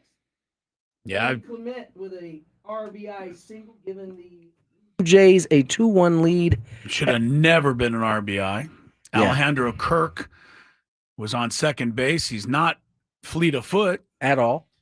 He was about halfway between third and home when the throw arrived from right field. Except for the throw was about 25 feet offline. Technically, so he was halfway between home and first when the throw got there, but the throw was also halfway between home the throw and third. was between home and third, and he was between home and third. It was really a bad throw. Yeah. Canzone did not give his best throw. So, got to take your starting pitcher out after 4 shutout innings. So good for the Mariners. They've turned it to their bullpen, and each reliever has coughed up a run. Chris, you keep pushing that. I know you keep do. pushing You really that narrative. do. So yes, he had 4 shutout innings, but he was in trouble, as you just finished telling us, every single inning. Don't care. He was getting out of it. Never take a pitcher out with a shutout, Tony. That is just as a not former true. pitcher. Bryce, former pitcher. Hey, Okay. Dietz tried to do it to me. You saw what happened Flip to the him. ball. I had a shutout.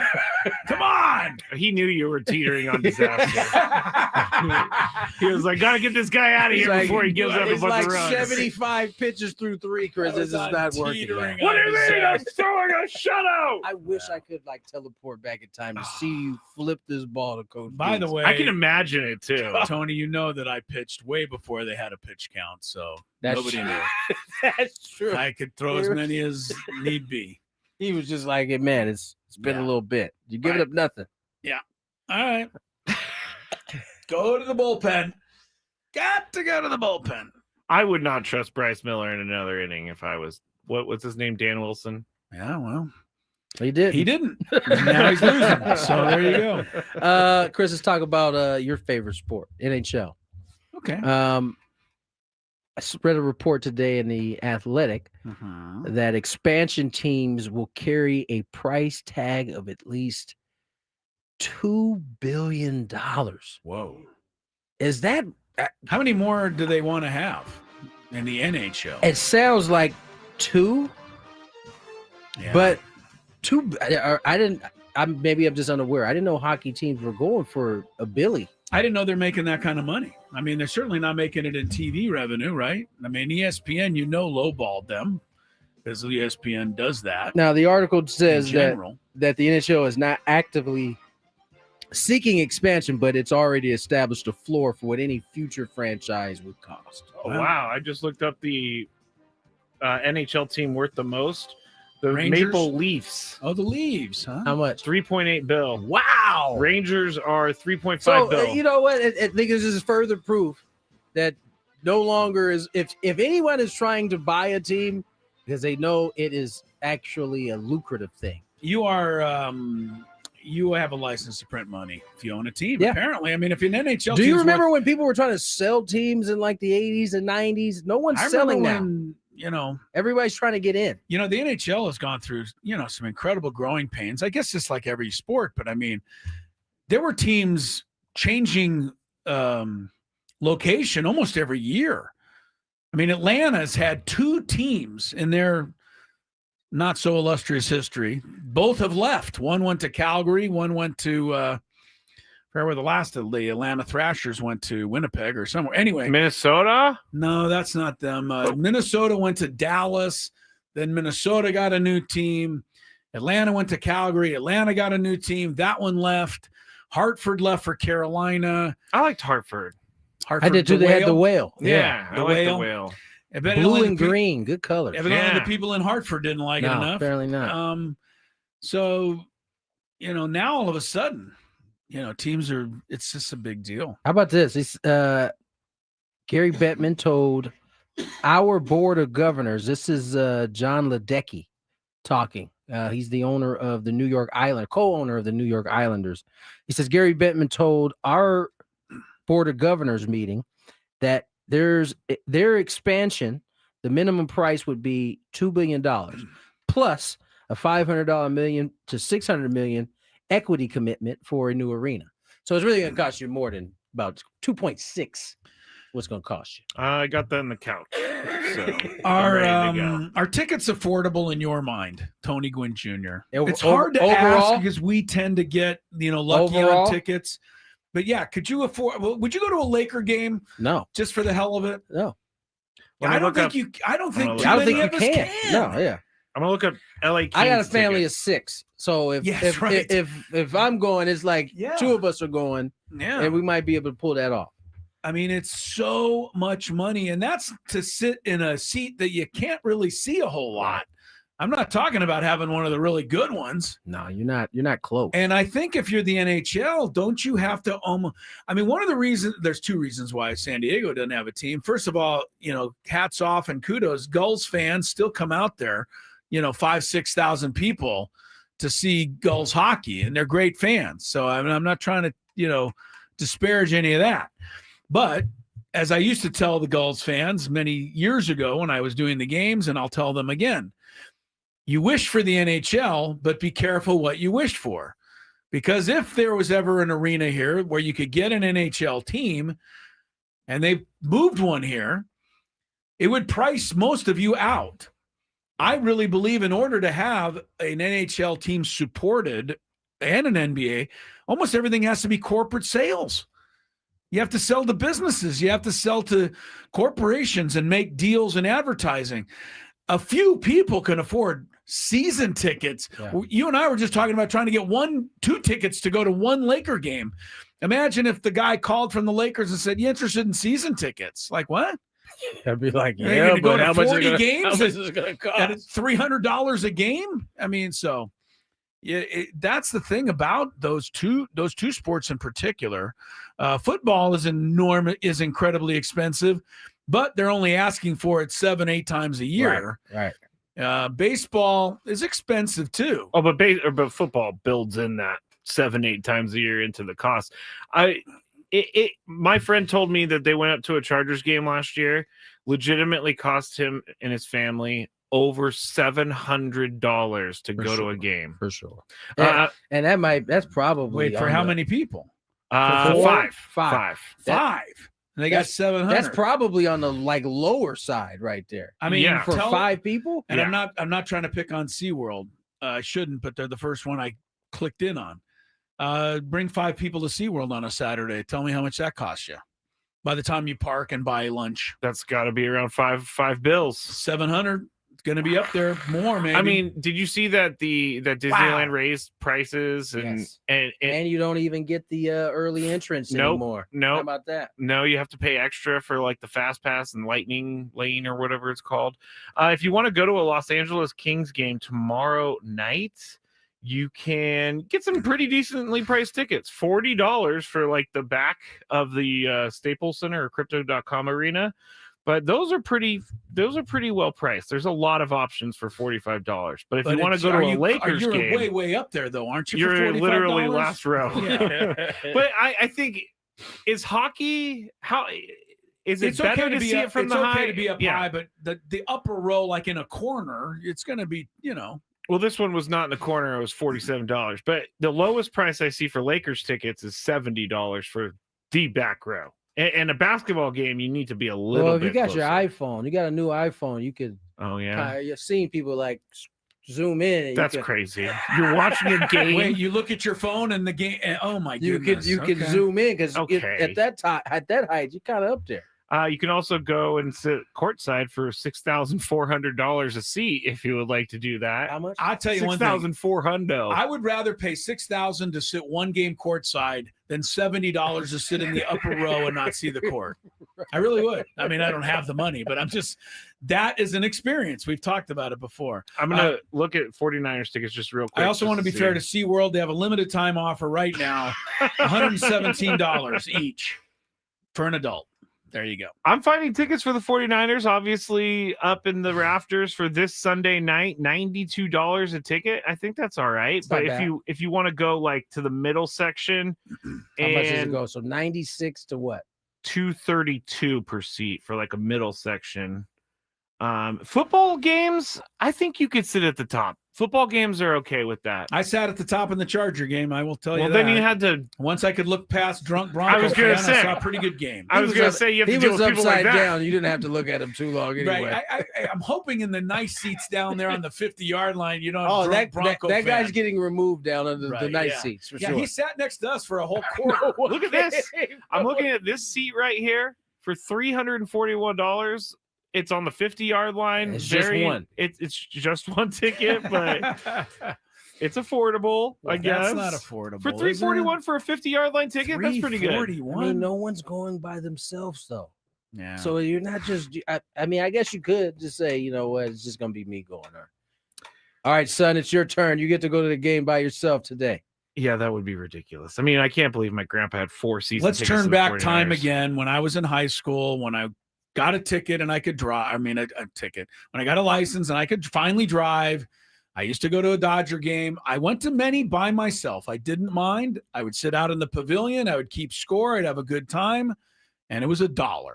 So, wow. You know, that was cool. Padres out in the outfield when I got to San Diego State were $3 sitting in left field. That's crazy to me. I've never been in a place where I've ever paid $3 for a ticket to a game. So those are those days. And we understand those aren't coming back anytime soon. Back when Aztecs football with Kevin O'Connell, I remember going with my friends. We could get really cheap tickets for that. And then we would just pay it all back in beer money. But With San Diego State? Yeah. Oh, yeah. We used to just sit in the parking lot. I was about to say that's what most people were doing. Yeah, it was pretty fun. Tailgate. All right, let's get to. Is it me? Yeah, let's get to break. What we got on the other side? You guys are gonna recap the Athletic article from this morning. Yes. More drama on the other side. Gwynn and Chris. Here's some traffic. From the 8th.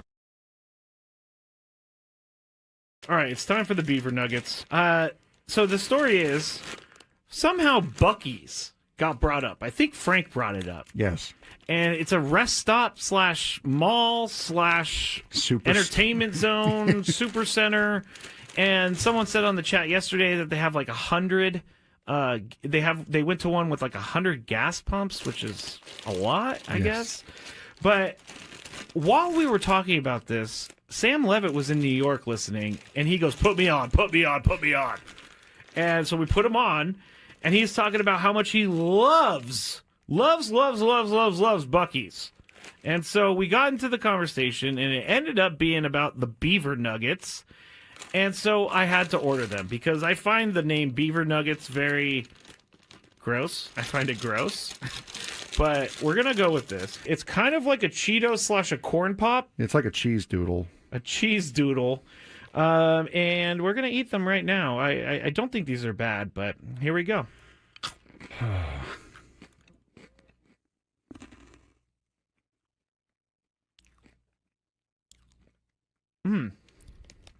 I like it. It tastes like a corn pop.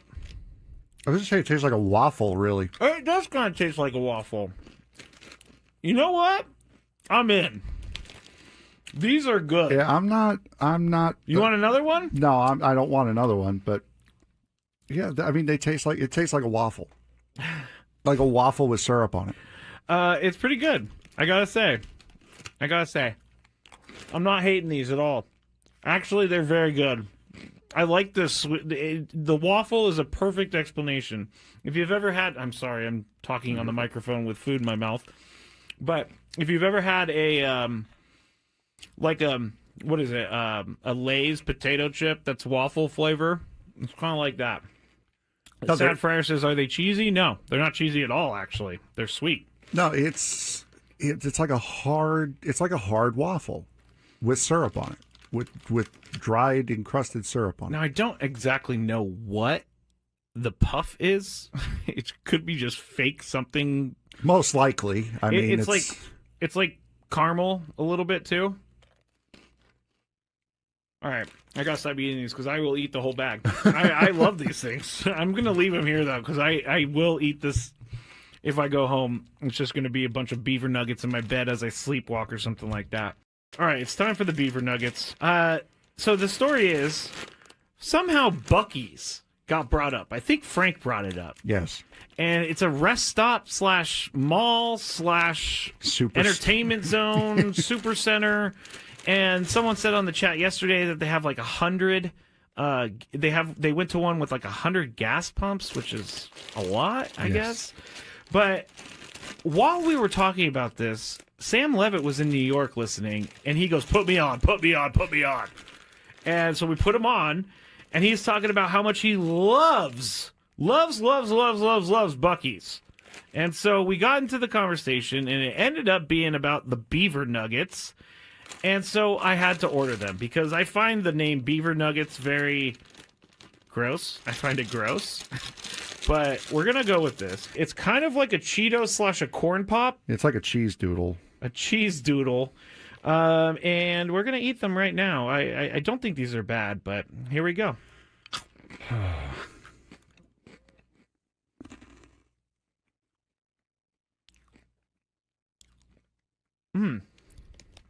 I like it. It tastes like a corn pop. I was just saying it tastes like a waffle, really. It does kind of taste like a waffle.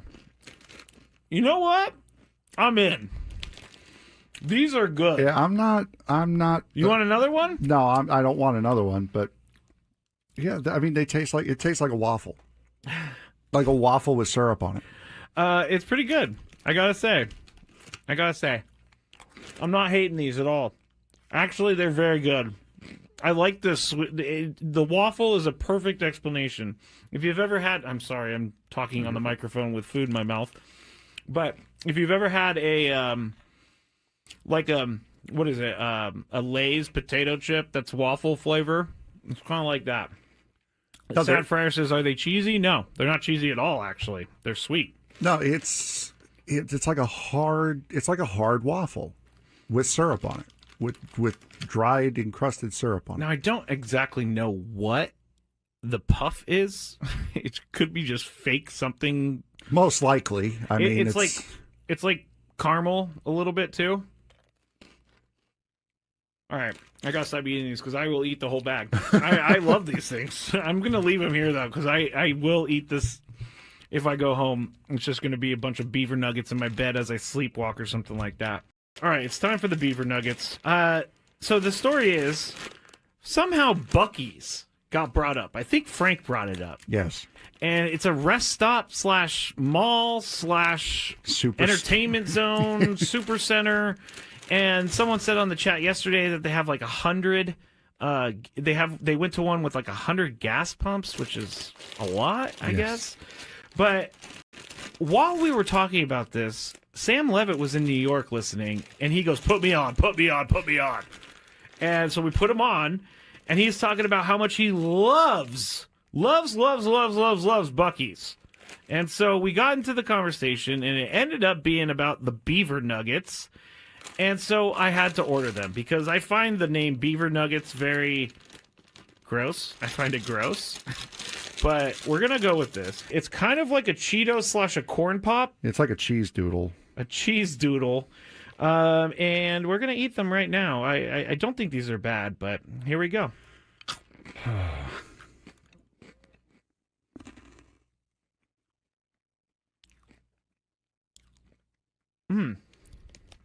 I like it. It tastes like a corn pop. I was just saying it tastes like a waffle, really. It does kind of taste like a waffle. You know what? I'm in. These are good. Yeah, I'm not. You want another one? No, I don't want another one. But yeah, I mean, it tastes like a waffle, like a waffle with syrup on it. It's pretty good. I gotta say, I'm not hating these at all. Actually, they're very good. I like this. The waffle is a perfect explanation. If you've ever had, I'm sorry, I'm talking on the microphone with food in my mouth. But if you've ever had a what is it? A Lay's potato chip that's waffle flavor. It's kind of like that. Sad Fryer says, "Are they cheesy?" No, they're not cheesy at all. Actually, they're sweet. No, it's like a hard. It's like a hard. 5:20 on the clock. SDFC wrapping up its regular season tomorrow in Portland. And we'll have the latest on the MLS playoff chase. Max Britos coming up at the bottom of the hour. Play-by-play voice of MLS Season Pass on Apple TV.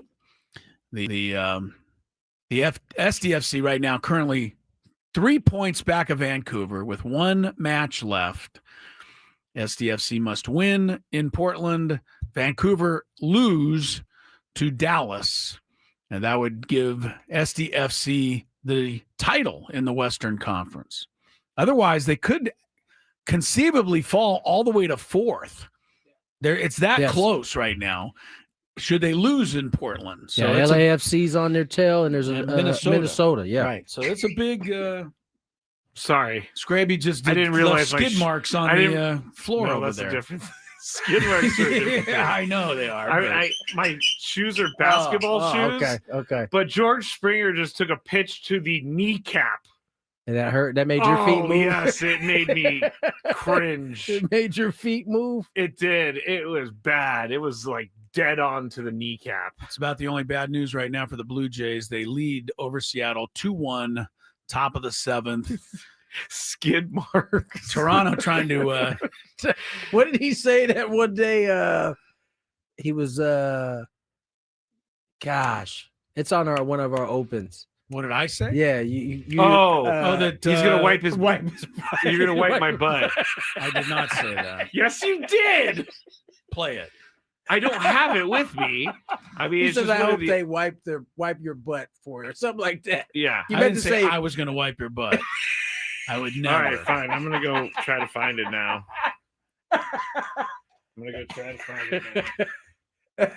I thought he was trying to say wipe the floor with you, but he ended up going that went route. all the way. Here it is. Here it is. Hold All right, on. here Let we me go. put it Let's into the get to the computer. bottom of this.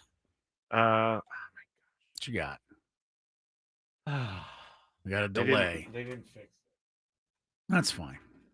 Oh, Chris needs to hear this now. All right. Well, I'm Taking waiting forever. I'm just trying to make radio decent. Okay, here we go. I gotta go through The this whole workday thing. is coming to an end. It is 5 o'clock. That's I at will the see end of you this. all tomorrow. But Gwynn and Chris It's almost there. are just getting started. Sports talk it is. Your hosts, Tony Gwynn Jr. You know what? It fits in line after this. with your like of sports. and Chris Ello. Kind of rooting for you in the Fantabulous Sports Game Show until a moment ago. Now I hope you get your butt wiped again. You're Did not say anything about me wiping your butt. But you hope. I did. I hope you got it wiped. That That's was all. funny. That was funny. Looking out for your cleanliness there. Thank you. Dude wipes and Springer's coming out of this ball game, by the way. Springer's limping out. Yes, he will not be able to stay in. Jays, like I said, 2-1 lead in the top of the seventh there. Dodgers and Brew Crew getting underway shortly in La La Land, where they are expecting a sweep. The Dodgers are. One football score worth passing along late second quarter. Louisville leading over number 2 ranked the U. Should I text Jesse? 14-10. Louisville on top by 4 over the Canes at the moment. That's still first half, Tony. I wouldn't text Jesse. I mean, If they go 21-10, maybe you nudge him. I a don't little. want him to be upset, so I don't. I'm just, Well, you're not going to call the game with him for another 6 months. He'll probably get over it by then. the first time he sees Tony at spring training, he's like, I still can't believe you that texted Louisville me that. game. And you gave the score. Dare you? He's watching. Don't worry. All right. The Athletic had the article today. I recommend you read it if you're a Padre fan. You want all of the insight to it. We talked about it earlier in the show, but if for those just tuning in, Athletic writing that AJ Preller's future does remain uncertain, and they actually back that one up because it is uncertain in the sense that AJ does not have a contract beyond this year. I think if they can get that extended, then that it all goes away. But for now, he does not have an extension. The Athletic article also points out that CEO Eric Grupner does have an extension and he will be here for a while still.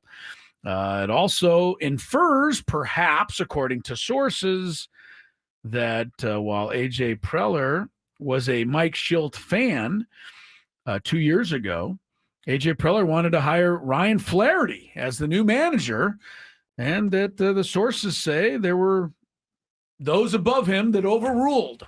Yeah. I don't think they mentioned Grupner by name there, but I think that was kind of the inference.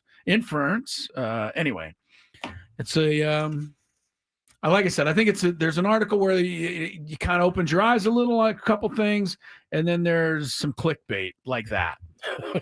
So, again, his sources say that he was overruled. Well, okay, maybe, but who knows? It's a tough thing about all of this, right? I mean, it wasn't as detailed as what Kevin had with the 20 sources that he pulled up, right. But it certainly is. There's certainly some people talking. It certainly seems like, because there's a lot of information out there, whether it's true or not, no one actually knows. Is it important to know all the reasons why Mike Schilt is no longer here? No, I think in this case, though, it's trying to point to why AJ may not or may be extended, may not be extended. They're seem to be presenting different reasons for why that is, and also how this coaching search could go moving forward, right? I mean, I'm sure Ryan Flaherty is going to be someone. He will probably be in the discussion if giving permission by the Cubs, because ultimately that has to happen first. I'm sure he'll be one of the guys interviewed for this. I would think the Cubs would give him permission, right? Is there an organization that says no? That says no? Oh yeah. Keeps a guy from having a chance to be a manager? Maybe not a manager. If it's a lateral move, for sure they'll be lateral, like no. Yeah. Maybe not a manager though. Well, I don't know. I think what a lot of these articles want us to believe, and again, Ken Rosenthal's name on this article, so I take it with a grain of salt, although Dennis Lin's also on it. I think Dennis has maybe a little more knowledge. He covers the team every day. Ken Rosenthal probably has, quote, his sources that, and this is where that all is coming from. But a lot of people, it seems to me, ever since Mike Schilt announced he was retiring, but the story broke officially Monday morning at 9:00.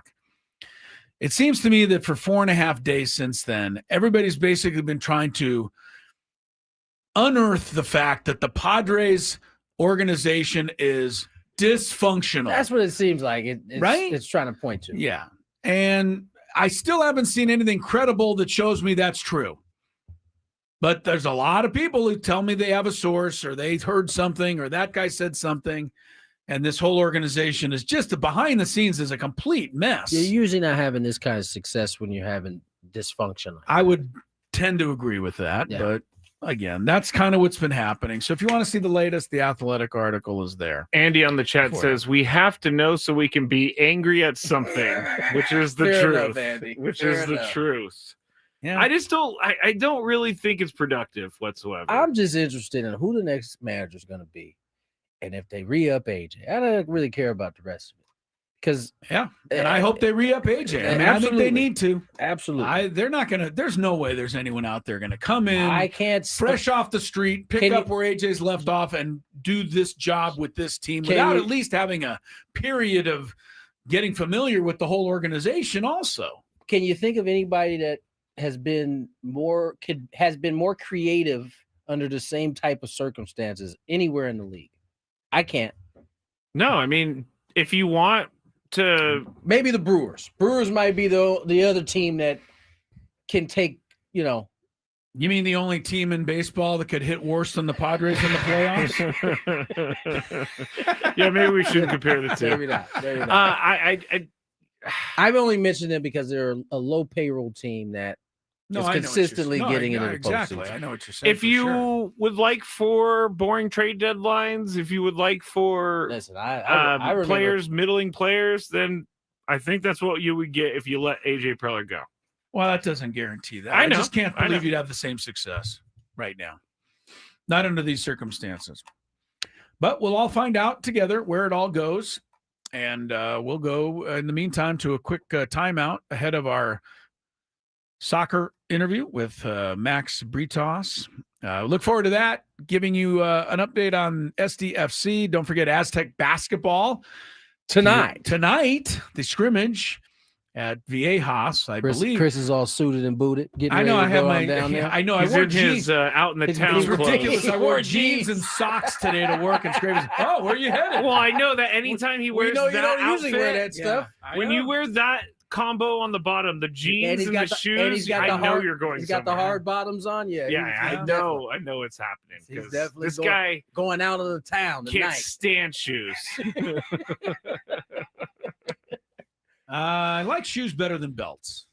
Belts are my all-time least favorite clothing item. Why? Belts are needed, man. Yeah. Hate a belt. Why? That's how you get plumber You get crack, cinched man. up around the middle there. You get cinched. No good. It's either cinched up with the belt or crack showing without Plumber one. crack? Yes. Yeah. I'm not a fan of that either, but I've seen plumber crack with belt. Yeah, And me that is too. not a good combination. You know, that's kind of funny. I actually was. I don't know that I've seen plumber What? crack. You haven't with seen belt? it? I Oh, have. yes. I Come have. on. I Yeah. have. Oh, yeah. Earlier Belt's this clearly week. not doing the job. Then No, if you belt see not crack. doing the job at all. Earlier this week, I was on a walk with the dogs, and I thought that no one was around, but I knew my plumber crack was hanging. And I turn around, and there's someone standing right there. It was embarrassing. It You was. try to drop your hoodie down so I know. I stood up real quick, and I was like, "Oh man!" You had one of those small shirts on again, didn't you? No, I would never. And if there's any argument at all as to who the dork part of the show is, it's more confirmation for you. All right, Gwynn and Chris, final segment to come. Coming up on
Skraby once again knocked my camera down. Now he's getting it fixed again. Either way, last segment of the happy hour. Thank you, Matt. You're welcome. Appreciate Love how you. it's balanced on a post that's about the same size as the base of the camera. It is. I'll And show if you. anybody breathes It's too been heavily, pretty that's there. going down. It's These- right there. All these joints is Jimmy rigged in here. We got them. We got them on top of computers, posts. None of them are actually hooked up the way they probably should. But hey, we make it work here on Gwynn and Chris. Somehow. Yeah, no doubt about it. If you guys were, missed our interview earlier in this show, you're in luck. Max, is it Bretas, excuse me. Max Bretas, play-by-play MLS season pass, joined us to talk a little SDFC and really how this decision Saturday is going to play out. A bunch of different scenarios. In all likelihood, SDFC is going to finish anywhere between second and fourth. It's important to win, not just because it gives them a chance to possibly, be finished first in the West, but it would also prevent them from falling down to third or fourth, where it's not If they stay second and win the first round, which is a best of three, right. You then in the second round, which is your conference semifinal, it's a one game, and you get to and host you that. get it at home. Right. So that's why this So, one's big. This one, it could be big for what was the nickname that we had that everybody had settled on? The Chrome. The Chrome. And then we got Badmouth for the Chrome. So are we not calling them the Chrome? No, the then? last Craig guest- Elson created the Chrome. Craig Elson created the Chrome. Boom. We're We're going trying with to the give a Chrome. little But I think it credence- was more. I think it was in Spanish. We're trying to give credence to the Chrome. Okay. We'll give it But to- the last guest we had, when we brought it up, said, right. you're still trying to sell us on To the that one. I did say that. So I've That's kind right. of backed down on it a little bit, I'm not sure anymore. Still 2-1 ball game. Blue Jays ahead of the Mariners as they enter the seventh. No, eighth. They got 7 in the books. Hmm. Yeah, Mariners got 6 swings Tick, left. tick. And in the Brewers Dodgers, just underway as Shohei Ohtani on the mound. Brewers changed their lineup again a little bit today. Yeah, by the way, Bryce Terang leading the off. Brewers keep changing their lineup. The Mariners keep changing theirs, and it's not working. No, it's not. To all of you Padre fans who go, how come we never change the lineup? Doesn't guarantee anything. Nothing. Just a We're reminder. giving us a different look. All right. Sure. Just another reason to be upset. All right. We're going to check some traffic, and then we're going to get to our interview of the day. From the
end of the season, and we just talked about it this weekend is the finale of the regular season. We move into postseason play, and you mentioned Messi. He's at the forefront of this MVP conversation, back-to-back years if he wins it. And then you mentioned the Whitecaps. They got a guy like Thomas Mueller on that team. What is it about the quality of these players that even at the age that they get older, that they still are having these dominant seasons in this league? Well, Tony, it's something. I mean, I think part of it is, well, I'll age myself because I remember like when we were watching sports in the 80s and 90s, it would be, you get 32, 33, you're at the end of the road regardless of what sport. And soccer is certainly the top of the list because of the aerobic demands, the fitness demands that you are required in order to be effective. So I think athletes just treat themselves better. There's more longevity. I think in the case of Lionel Messi, there's also the idea where you've got to build a team. He's not running like he used to, or really has in the past. So you've got to build a team that can cover some spots for him, knowing that he's going to be such a dangerous player moving forward. And the reality is MLS is a fun league to watch. I love how it's chaotic. I love how physical it is. I love how fast it can be. Technical quality, we're not there yet. We're getting there. We're not like the top leagues in Europe. So players like Thomas Mueller or Son Heung-min at LAFC or Lionel Messi can come here and their technical prowess will rise above. I know we're going to close the gap that one day, and that's a eureka moment for MLS. Yeah. But those guys were so good with the ball on their feet. They certainly have an edge in this league, and that's why they are so valuable. And that's why you want one of those guys. Right. And for some reason, I think San Diego, might be a top club that could pursue someone, even though they have guys like Dreyer and Lozano that certainly fit the bill. Really good technical, all-round players. Max Bretos from MLS Season Pass joining us here. Just so you fans are aware, the playoffs do begin next Friday, October 24th. Now, the schedule for the first round series best of 3 will come out after this weekend's matches. But being as we're in second place, we're going to be having the home turf advantage there for the first round. Home pitch advantage, I guess, is the better way to put it. You can call it turf. I like that. Pitch, yeah. I think, hey, Chris, we've got to make our own vernacular when it comes to this sport. Yeah, we sometimes have to go to a beat of our own drummer. So I like calling it turf. I might use that. You're welcome to. We've asked a couple other of our guests this, but the playoffs, if you've been going to matches all year and then you're going to go Friday next week for the playoff, what is different about playoff soccer? Is it more, do you take less risks? Because San Diego has been a team that's been kind of built on risk this year. Well, that's a great question. And the playoffs are unique to a Major League Soccer. And sometimes it's like when these European or South American players come here and go, hey, you better be ready for this. Because every other league outside of Mexico does it the same way. They have a playoff as well. But most of the leagues, whoever finishes on top at the end wins the title, which is a really good, fair way to determine that. But playoffs are just exciting. So the teams that excel there know how to manage it. And certain players are really good at it as well. Last year, for everything that Lionel Messi and Inter Miami did, they got bounced in the first round. So you've got to be ready. Now, the format is a best of 3. So the league is seeds because obviously they want the top teams. And historically, anything happens and you don't get the 2 best teams from the regular season in the MLS Cup, very rarely. So this is a relatively new format, but they believe that a best of 3. So San Diego somehow clips their toe in the first game. They would host it in San Diego. Let's say they're going to play either Austin or Portland. Game 2 would be in Austin or Portland. They would have to win that, but at least they have, a double jeopardy kind of situation. And then game 3 would be back in San Diego. So if it goes the distance, it should favor the home team. But the best way to succeed, I think, is to really secure that first game. Go out, take the pressure off. And the one thing with San Diego is the way they play, very aggressive in big time soccer games. Let's talk about the World Cup. Teams that are very cautious or put all their defenders back, which is not what San Diego does, feel like that's the best way to be successful. Counterattack, find a way to see the other team to make a mistake. But San Diego it goes full fire and tries to make the team make a mistake from the jump, which can be very effective. But if they leave themselves shorthanded, then they could be in trouble. That's a roundabout way to say it. I mean, San Diego's going to be an interesting one. Again, a lot of people aren't giving them a lot of chance, partially because they're a new team, also because of the way they play. It's not a pragmatic way. But I tell you what, it's a sexy way. It's a fun way. It's a high-scoring way. And partially, you want to see them be successful because you want that style to be awarded so that other teams go for it. And San Diego 100% goes for it. I don't know if it helps them in the playoffs, but it'd be great to see if it did. Well, you know, we have a long history of major sports championships in this town, so I'm joking. You guys deserve it. Haven't won anything, so we're hoping that maybe our SDFC guys can pull through for us. Well, think about that. If that would happen, how they could really inherit the space, because every city wants a winner, and it's a huge responsibility, and it would certainly be a seismic undertaking. That would certainly be. Hey, Max, thanks so much, man. Appreciate all you guys at Apple TV MLS Season Pass for helping us all year long, talking soccer, and we look forward to the playoffs, sir. Thank you. That's a wonderful thing to say. Chris, Tony, have a great weekend. Talk to you soon. Yes, sir. Sure. Max Bretos joining us on the David P. Shapiro fan hotline. If you're facing criminal charges, trust David P. Shapiro, criminal defense attorneys, helping clients regain control since 2010. DavidPShapiroLaw.com. Okay, Big Dumper has tied the game up in the 8th. There's no outs, 2-2 ball game there. Dodgers, Brewers underway. Shohei Ohtani nearly hit a ball out of the stadium. They're up 1-0, first and third, no outs. Mr. Freddie Freeman up. Yeah, Dumper's tying home run was a 5-iron, Tony. Oh, I mean, it looked like it touched the roof. Yeah. Skyscraper hit it right-handed, leading off the bottom. Mind you, Rosarena looked like he robbed a homer the inning before in that. The top of the inning, you're would right. have gave an extra run to the Blue Jays there. Yeah, it was kind of exciting because you could just see everybody in Seattle going, you know, we lose this game. Yeah, and this is the last at bat for Cal Raleigh. And he's got to do it here, guys. And then he just hit the homer. People lost it. But it's still a tie game. Yeah, 2-2. It only got them back even. Right, yeah, you haven't won the game yet. Meanwhile, the Brewers look like they're in big trouble. Man, yeah. Ohtani almost went to Schwarberville there at the top of the right field pavilion. So 1-0 Dodgers, as you said. Couple of quick notes. Guys that are out, you want to get them out of your fantasy lineup. Nakua. Terry McLaurin's been out. Purdy, sorry, Skraby. Oh, he's out? He out. And, wow. David I didn't know that. Njoku for Cleveland. Couple of doubtfuls. Garrett Wilson. Sorry, Tony. He's going to be out. Brock Bowers. Questionable. Kyler Murray. Josh Jacobs. So make the necessary moves there, people. Skraby's, you're coming up next, right? Sure. The Chronicles. Sure. We'll send you into the weekend, hopefully happy. We'll be back next week. We'll see. If you allow us to be. Yeah. Mm-hmm. Have a good weekend, everybody.